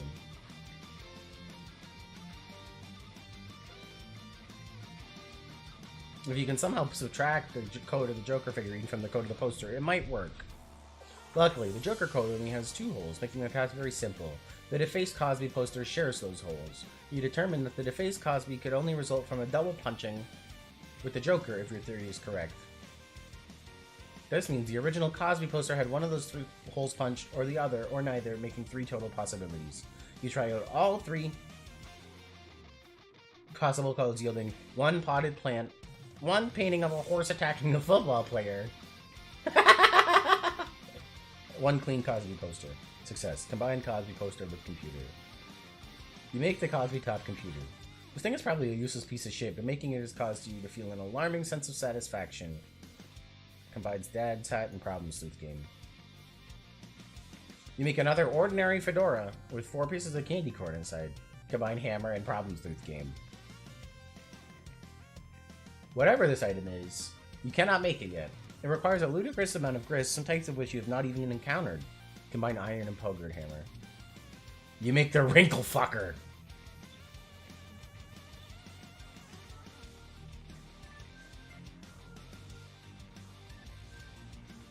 So much sweet loot. You'd almost think it was simultaneously your birthday and Christmas or something. Of course you know that's ridiculous and could never conceivably happen. Dave Strafe.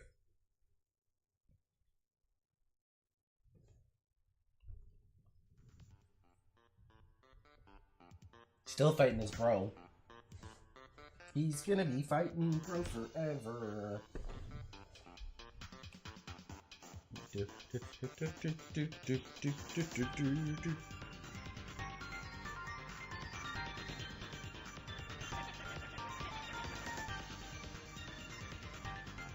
Optic Blast.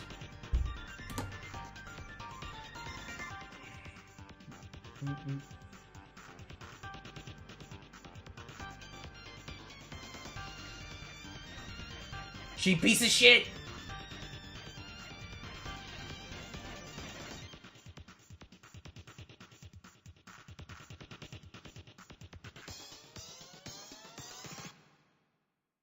Bro.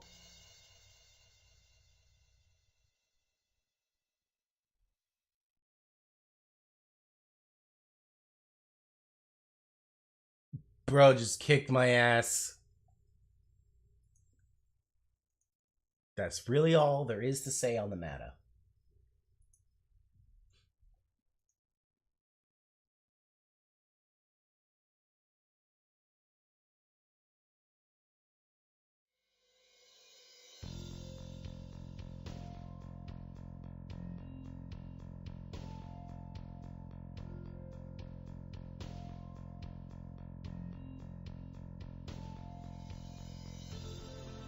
Did you get my package?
Oh.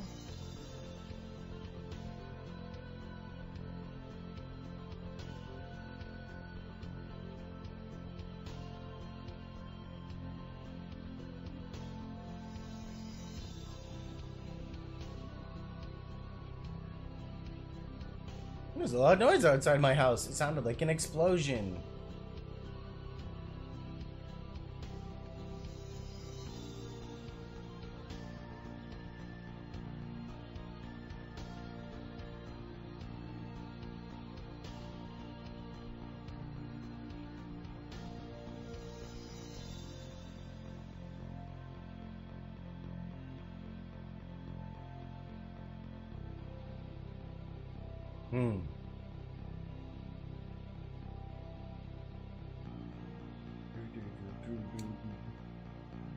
Beck doesn't want me to go near it, so I came home.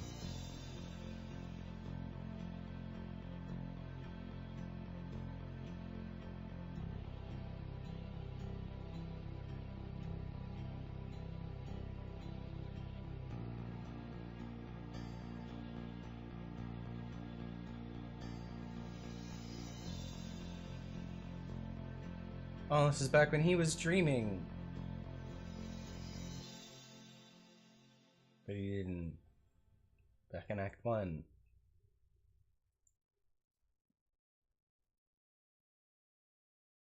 Whoa, hey! Well, there you are. How's your adventure going, John? It's fine. I'm making some progress and Rose finally connected again. That's good. Well, but like, I don't think I'm actually saving the world here. I don't know what I'm really accomplishing, but I guess it's not that. Well, I think whatever it is, it must be pretty important. Don't lose hope, John. I think it will all turn out for the best if you just stay positive. Just keep listening to your grandmother's advice. Yeah, you're probably right. But I don't think I mentioned Nana to you, did I? Oh, I don't know. Did you? I don't know. Maybe you talked to Rose or Dave about it or something. Yeah, maybe that was it. They're always really weird when they talk to me about you. Like, they're always trying to convince me you have pretty powers. You have some spooky powers, but I'm always like, no, she seems like a pretty regular girl to me. But then when I think back, maybe there are times when it seems like you know some things. Like, maybe you know more about a thing than you are telling me. I don't know. Well, John, I want to explain lots of things to you. Some things that I know, I'm just waiting. Waiting for what? Oh, John, I forgot I was messaging you about that meteor that fell near my house. Oh, yeah, whatever happened with that? Oh boy, well, it turns out I was confused about it. Really confused. See, I guess I fell asleep for a while and lost track of time. Yeah, I know, tell me about it. Anyway, maybe you should wear, like, an alarm clock or something. So what was the deal with the meteor? Well, it's hard to explain, but I think I know what it is now, and now I know everything's gonna be okay. So what is it? Or is this just another thing you're waiting to tell me? Oh gosh, John, I really want to tell you all this stuff. But I can't yet. I really think you need to wake up first. Huh? Well, okay, not literally. Okay, well, maybe kind of literally. Ah, stop being so confusing. Anyway, time for you to go, John. I think you have some company. Heart. Update colorful reminders. You take a moment to gather your thoughts after your dream. While you're asleep, it can get very confusing figuring out what is really happening and what isn't. Especially during the eclipse, when you are exposed to many visions of the past, present, and future through a variety of cloud mirages. It is only after you wake up that you're able to start making sense of it all, and your reminders help you do this. But on reflection, there wasn't much in the dream about the future. You were quite surprised to see your dog in your dreams, though. It was the first time the crafty guardian has ever appeared in a dream. You have learned today that today is his birthday just like it is for your other best friend. You've always wondered about this and never had the chance to throw him a party and bake him a cake. Now you can, but if you do, it seems that you will need a lot of candles. Beck has never allowed you to enter the mystic ruins for reasons you never understood. You always assumed it was on account of your protection. But your dream has strongly suggested to you that is where you need to go now. Since your dream bot is secured in its chamber and does not need to be looked after, Beck is taking a nap in the grand foyer as he usually does. Perhaps you can take advantage of this and sneak out of the house another way. Grab your harpoon gun. Oh yes, of course. One of your reminders reminds you that you still have a package to deliver too. This way you can kill 2 birds with 1 harpoon gun. Use harpoon to zipline into the great outdoors. Pachoo! Zip. Finish building.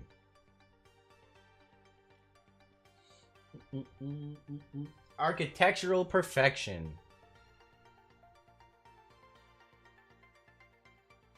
Mourn the loss of Cal. See ya, little dude. If you had any more apple juice, you would pour some out for your homie. You'd have to remember to double check your closet for more juice. Go get a goddamn new sword. Perhaps you will. But if you do, it looks like you'll have to break it first. Perfectly good strike, Specipus. Down the toilet. Thanks, bro.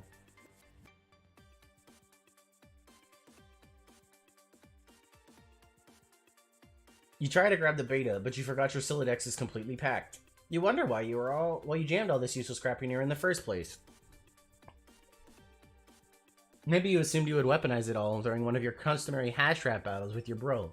But in retrospect, that probably would have just been a huge chore and would have made the battle drag on forever. It's like, what are you, made of time? Dave, eject your modus and set it to Scrabble values. You dump all this crap all over the roof. You then set your modus to the Scrabble hash function for some reason. This function always makes it a little less intuitive to calculate hash values for items, and therefore more cumbersome to rap with. But you guess it's kind of a moot point now that your bro flew a fuck knows where. His mysterious ways transcend irony once again. Dave, get beta. You get the beta. Now yielding a radically different hash value with the Scrabble function, which is to say a radically exactly the same value. Pester Rose. Okay, I got it. I hope you appreciate how much gross spongy proboscis I had to fillet to get you this game. Hello? What are you doing? Anyway, I'm going downstairs now and installing this thing. Later! You have finally finished your building project. You've done about all you can do for John. You don't think you can provide much assistance against all those ogres this time, but at least now John appears to be armed to the teeth. All there is left to do is wait for Dave. Capture log and send John code for his present. Excuse me. That would certainly hasten the parcel's delivery, but the gift is not finished yet. You've spent months accelerating your knitting skills to be able to make the gift of perfect sentimental appeal. You even incorporated a cherished heirloom you have had as long as you can remember. When he sees your staggering gesture of sentimentality, he will finally understand. He will understand that in the game of facetious, sentimental gestures, no one gets the best of Rose Lalonde. Dear Rose. Dear Rose, happy birthday! Oh, thanks for being such a great friend all these years.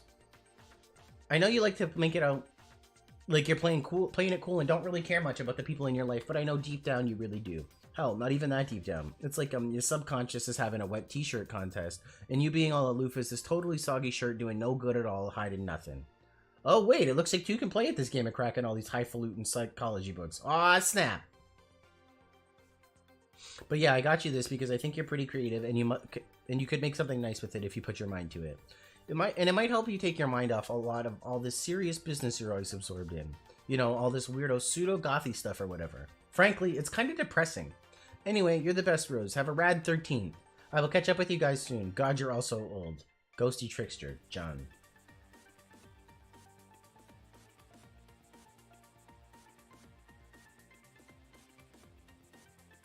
Rose's answer. Why is it that when the subject of temporal mechanics is broached, despairing human intellects instantly assume the most ingratiating posture of surrender imaginable?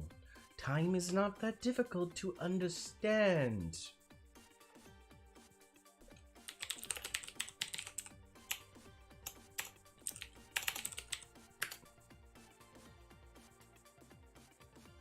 It is a utility that a universe may resort to in order to advance a desired degree of complexity, or may not resort to if that is the case. It's all pretty pedestrian, but no.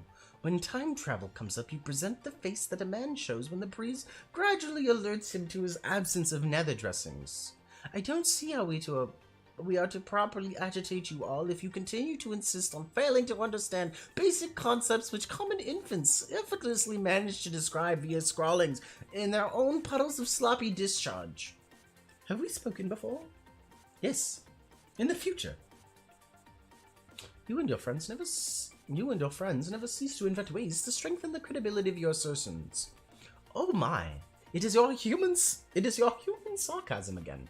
I enjoy listening to it and wish doing so could serve as my primary form of recreation. There, see, I just did it too, saying the opposite thing to emphasize my contempt. But suddenly I feel more primitive and hate myself a little more. It was like this funny miracle that just happened in my heart.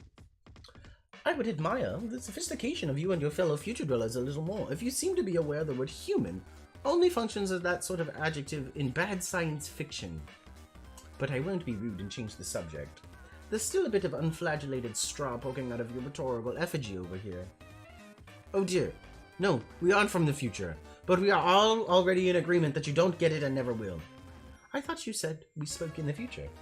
We did. Your future. For me, it was only a couple minutes ago. I understand. You exist in some temporal stratum through which you have communication access to various points of my timeline. It's not that complicated. Yes, that's right. Will you try to talk some sense into your idiot friends so that we may proceed to bother them all in more rational terms? I try to every day, with mixed results. But you see, it's not that I don't understand you. It's just that I don't believe you, because it's nonsense, albeit persistent and coordinated nonsense. Why would a bunch of temporally dislocated trolls want to harass a group of friends throughout completely random points in time? I will admit this campaign of provocation wasn't all that well thought out. Don't tell anyone I said that. Alright, perhaps maybe you should get some trolling tips from us humans.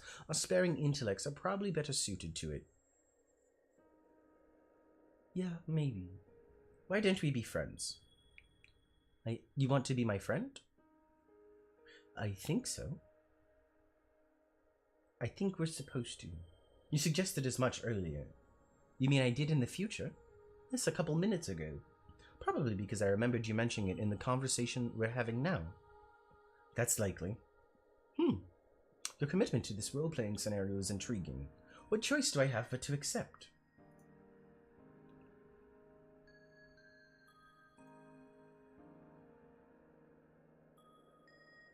Dear Dave. Dear Dave, happy birthday! I just wanted to take a break from telling you how much your gay butt stinks all the time and say what an awesome friend you are. Seriously, on any other day I'd be downplaying how you aren't really as cool as you think you are, but just between you and me, I think you might be actually that cool. I think you just gotta get out of your bro's shadow and spread your wings, dude. So I got you these. They're totally authentic. They actually touch Ben Stiller's weird, sort of gaunt face at some point. I'm sure you'll dig them because I know you lolled so hard at that movie. Okay, so for real, this is sort of a shitty present, but it is an ironic present because I know you wouldn't have it any other way.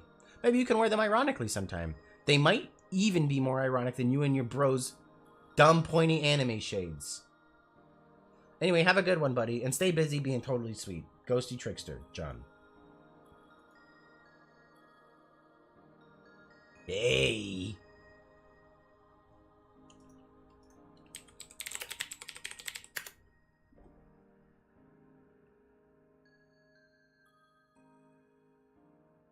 First, okay, I think that you're awful. Let's put that fact on the table where we can both see it.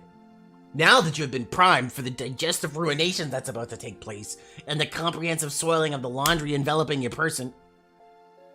Oh my god, you type like a tool. Yeah, now you're getting it. What you are in for? Are you ready to be trolled within an inch of your miserable human cortex? This is so weak. I'm almost getting tired of wasting good material on you guys. It's like you got nothing. There's always one of you sprouting up and ranting about how hot I'm about to get trolled with no ensuing substance. You don't even know anything about us. One of you fuckers thought I was a girl. Okay, yeah, but the thing is that I don't care about your anatomical details and things like that. I know what you've done or will do, actually. It's the most awful thing, the worst you can ever do. Sorry I wouldn't cyber with you, dude. In the future or whatever. Wait, what? Okay, you're the one who likes to submit innuendo. Human innuendo? Yes, human innuendo.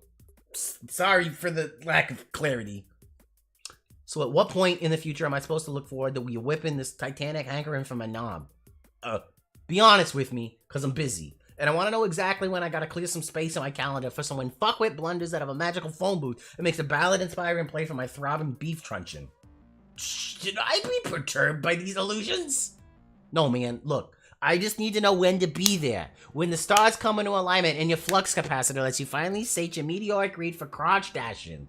I wouldn't want to miss it being cause a paradox or something. It'd suck if the universe blew up on account of you missing your window of opportunity to help yourself to a pubescent boy's naked spam porpoise. Okay, this is starting to upset me. Jesus, you are such a shitty troll.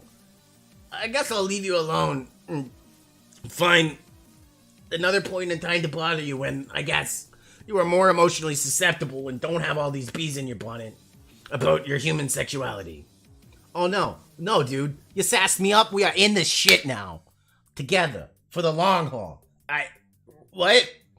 We're motherfucking entrenched in this bitch, you and me. Welcome to Nam. Now grab my hand and shimmy a soggy ass after that muddy bank before Charlie gets the fucking drop. Who's Charlie?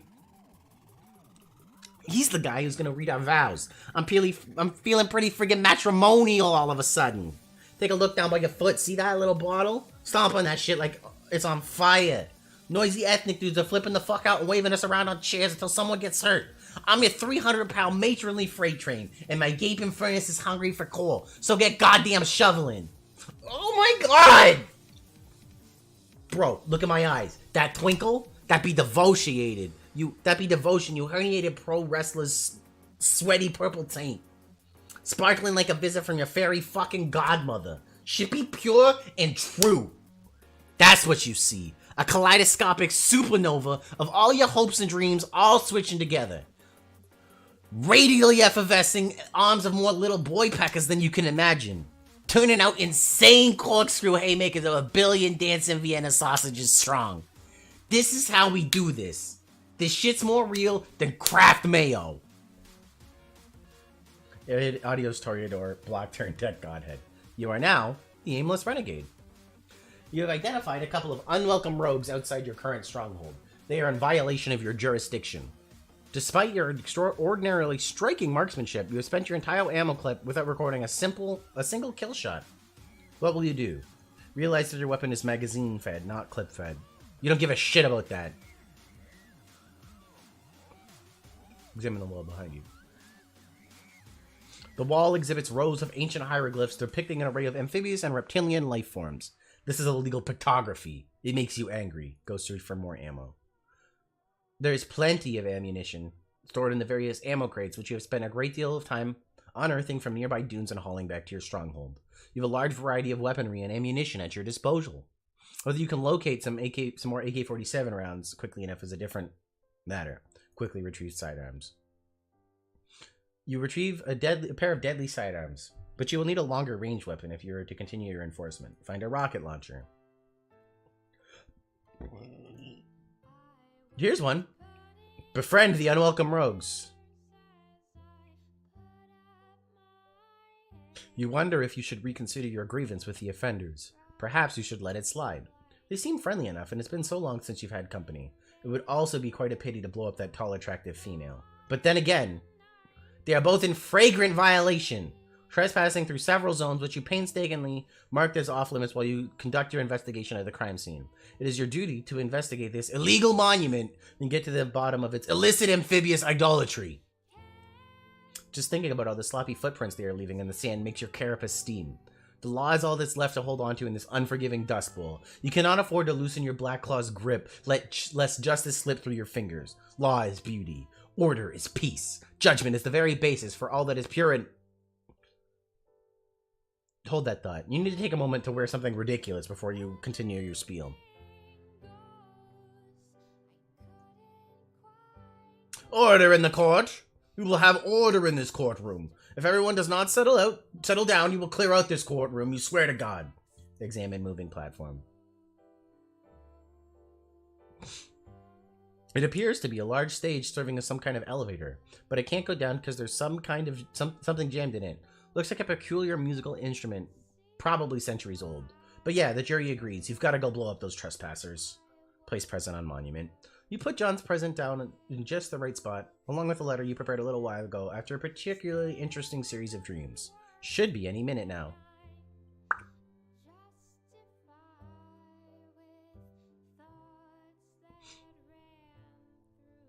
You put down the time bait. It's out of your hands now.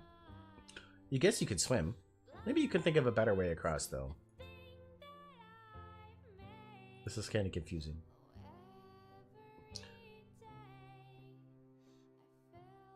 I guess it's straightforward enough, even if the drawing is somewhat inaccurate. Berate self for unauthorized demolition. Stupid, stupid, stupid! You had them right into your crosshairs. You have no idea how a crack shot like you could have missed. It is practically inconceivable. Be the law. You reload and take aim. That fair carapace. How it sparkles in the desert light. No! You cannot afford to be distracted by such thoughts. You are busy being the law. You are the law. Whoops! Wave a button in a distracting manner. Oh, it's this guy again, his little blinking bee. So outrageous. The can ruse was a distraction. Garomi. Bro, have you seen my socks around anywhere? Again with the socks. What is it with you and socks, man? It's like you must be toking up on a joint to make you stoned or something. I can't even think of who leaves all their socks lying around like that. Ah! The sock ruse was a distraction. I have the car.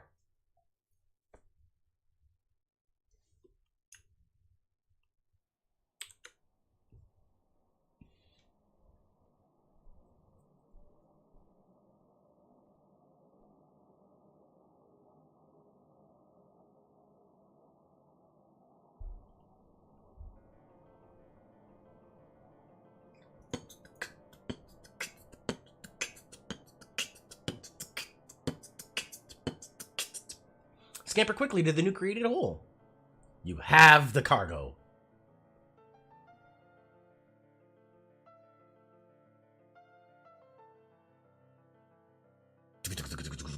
Read the next step of the letter. At the bottom of the letter is a series of coordinates along with further instructions. You know what you must do. Liberty, reason, justice, civility, edification, perfection.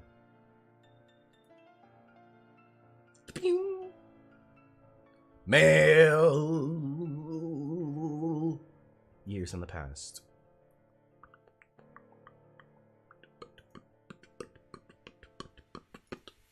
Blam! Today is your birthday. Your grandfather has decided to celebrate by introducing you to the thrill of the hunt. But suddenly you and Beck are wandering off. Where is this silly dog taking you? You find a present.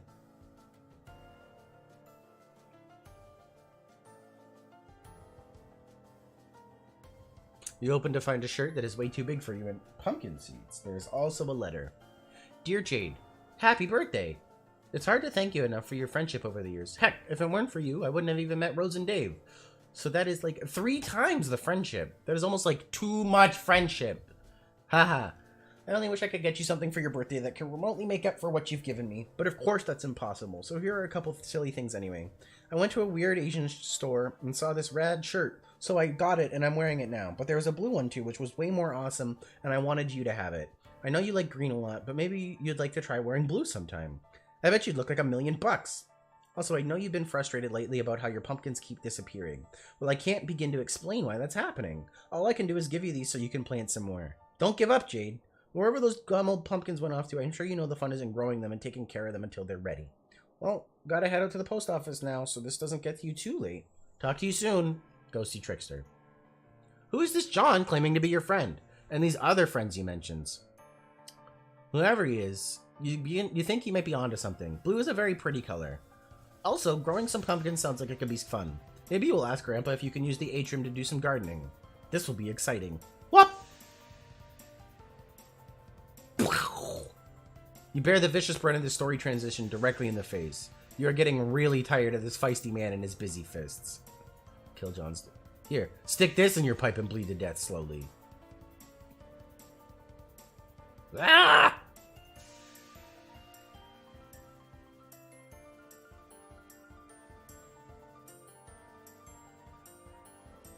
You release the prisoner. He is free to go.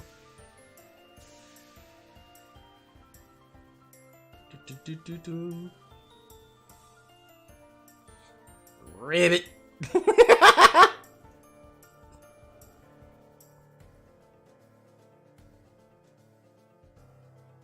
Alright, I'm installing this game finally.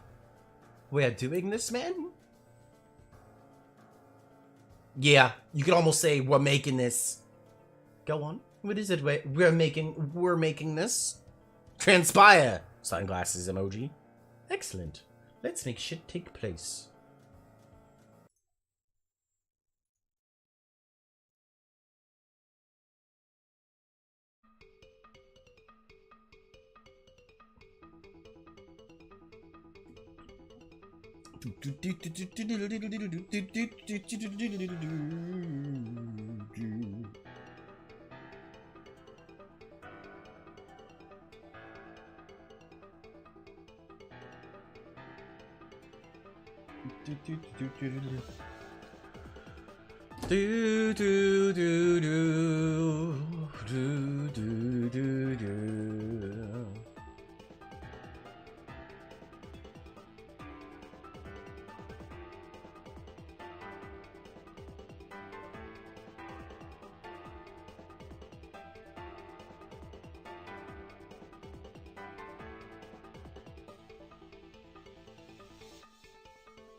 Oh my god, that's the...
Oh, hell yeah.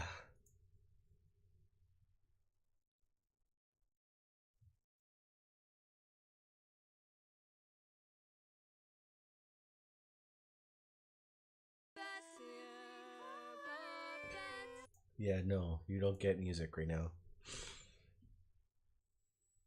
On to Act 3. Intermission.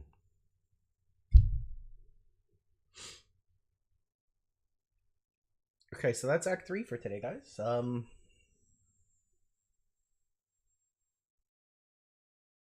gonna stop here. I'm gonna take a short break, and then I'm gonna switch over to Shenmue for a little bit, I guess. So I'll be right back.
Himself again.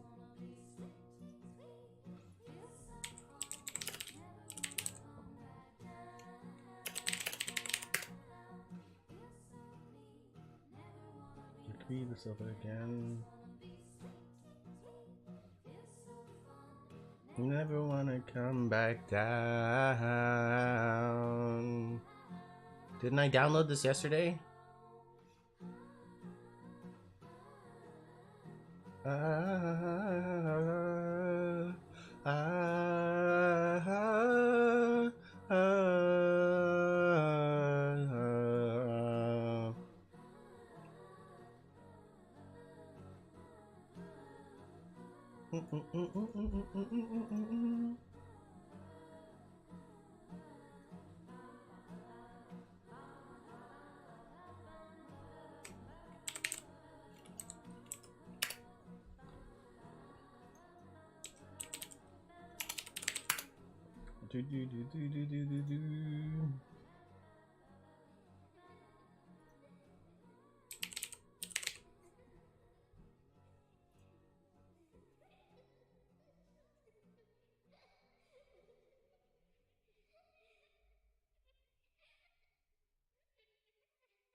That's the one I'm playing.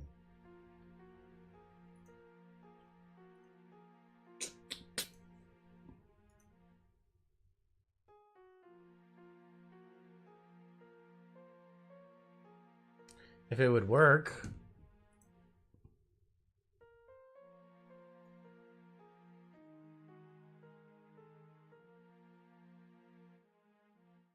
It doesn't want to load it.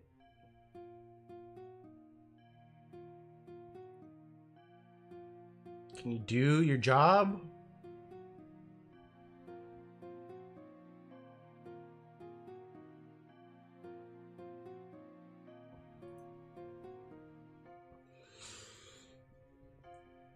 Oh. Well, while I wait for that to go, I guess. I'll be right back. I'm gonna get a drink and take a bio anyway.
Hey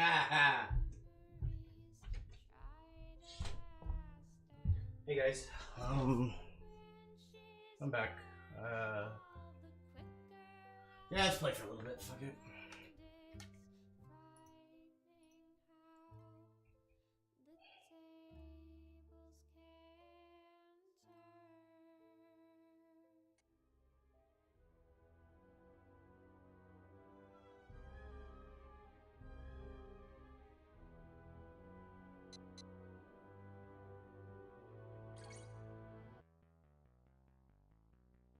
Launch on the right screen. Thank you.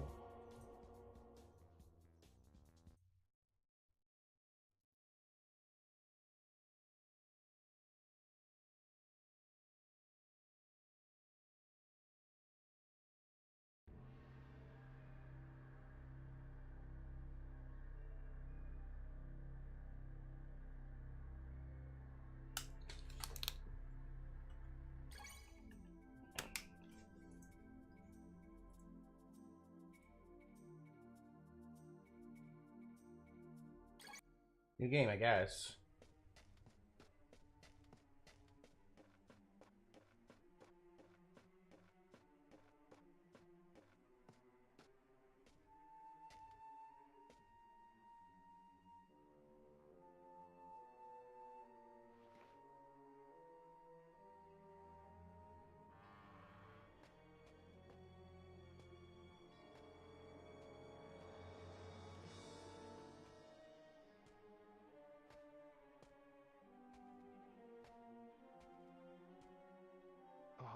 Ine-san. Ine-san. Ryo-san, I'm alright, but Hazuki-sensei... My father? What about him?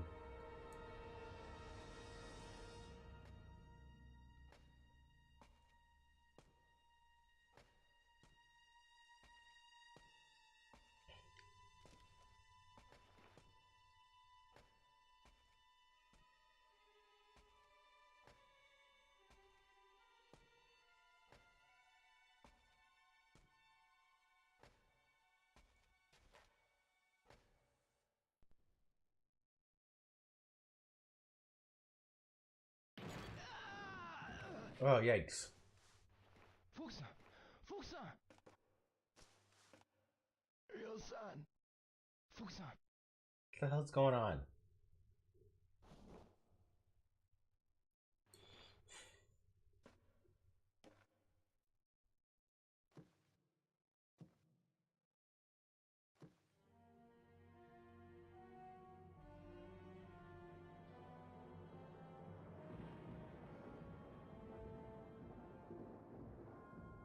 That guy looks like a dick. Father! Stay back, Ryo. For the last time, where is the mirror? I've no intention of telling you. Did I grab it or did I put it back? Did I grab the Coca-Cola? I'll go back up and grab it, I guess.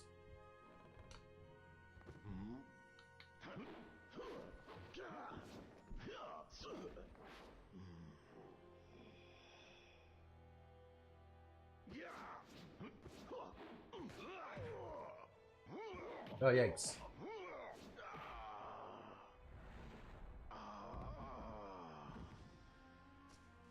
Father! Why you...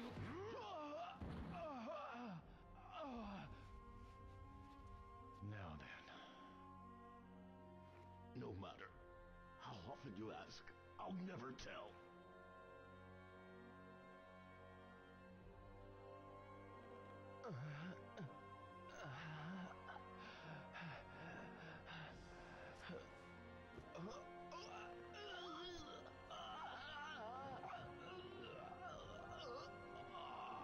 No, don't! Hand over the mirror. Or else, your son. Wait! The mirror, it's buried under the cherry tree.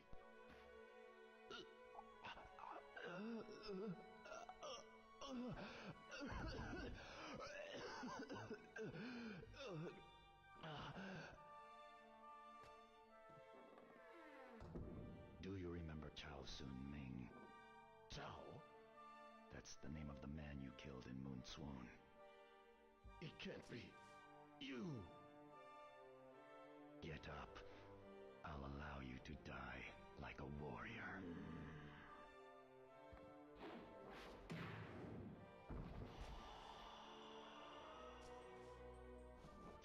Father.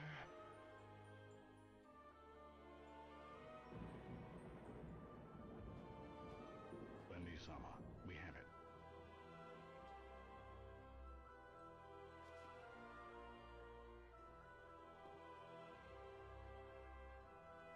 The hell is it?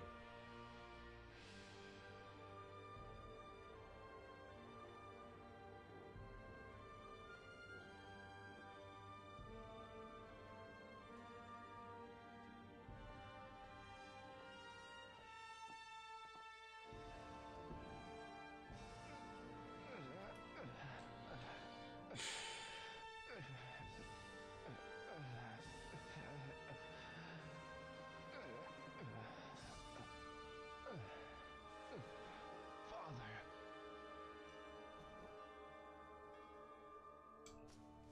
Forgive me for leaving you alone. I don't actually know what's going on here. What are you saying? Father! Your friends.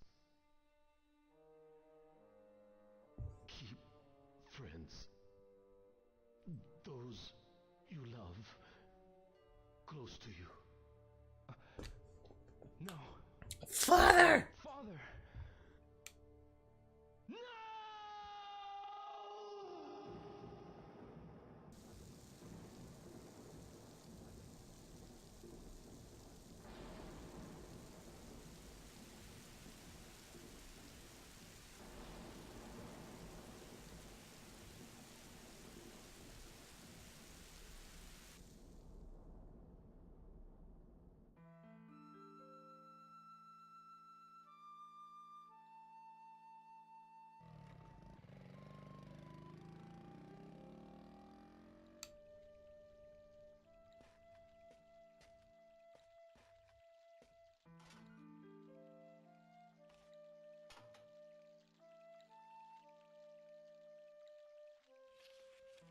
A letter for Hazuki-sensei.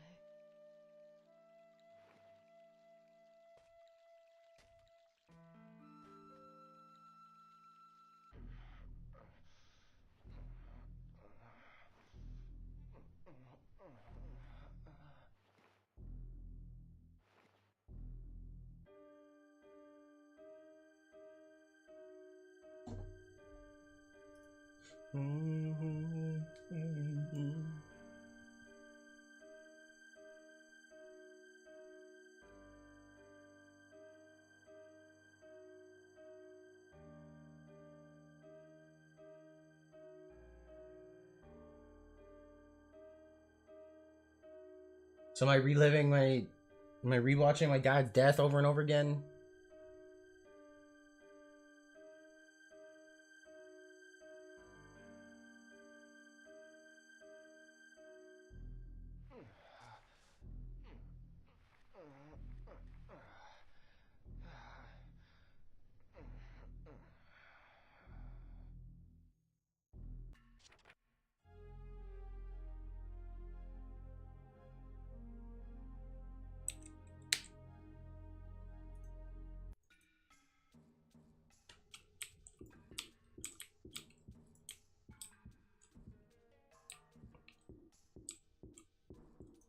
Yeah, I don't think so. Yeah, this is not gonna happen. I'm sorry. I can't. This is too clunky for me already. I can't play this. Ryo-san, you should still be resting. I'm fine, really. And you? Are you alright? Yeah, I can't. I can't do this. But I must keep busy, otherwise I'll get depressed. I can't do this. but you needn't work too hard. Yes. Oh, by the way, I have this for you. This is for today. Come on! From tomorrow, I'll leave it on top of the shoe cabinet every day. Do you know where Fukusan is? Fukada-san, I believe he's in the dojo. Really? Thanks.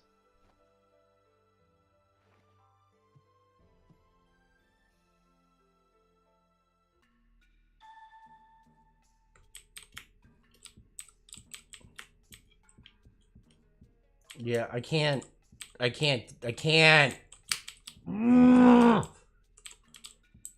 That's so incredible. Yeah, I'm not fucking doing this. I can't do this. Shit is pissing me off. He turned so stupid!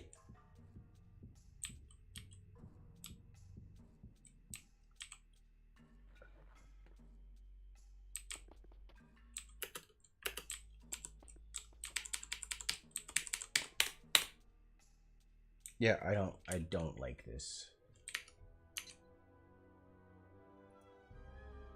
I'm sorry. I'm sorry, TMC, I can't do it. I can't do it.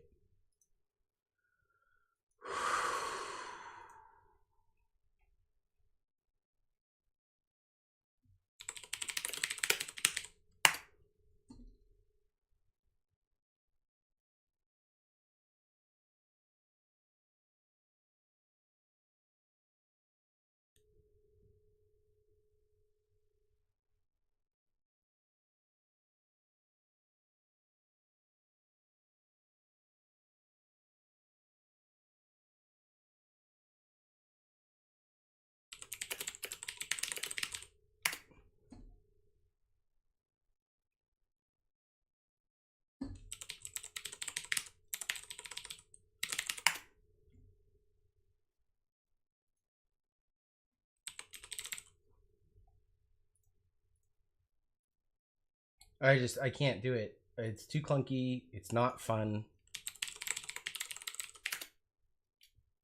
And I'm not gonna do that to him. I'm not gonna do this to myself. I'm just gonna get him his money back. Because I cannot play this.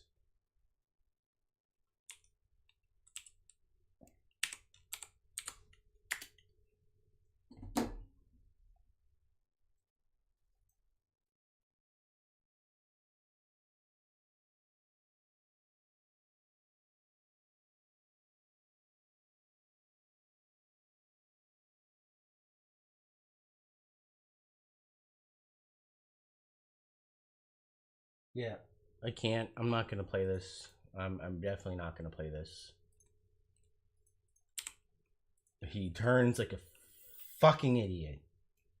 It's gonna be slow. Gonna be clunky.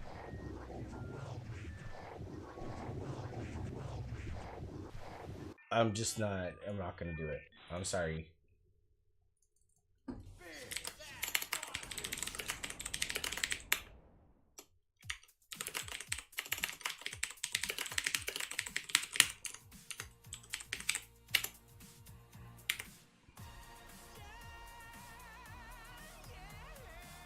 It doesn't matter. I'm thinking of these.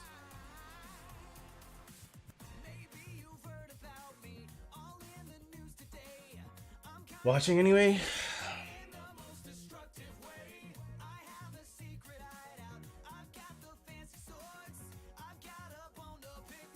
I'm just gonna stop streaming for today, guys. I'm done. Take it easy.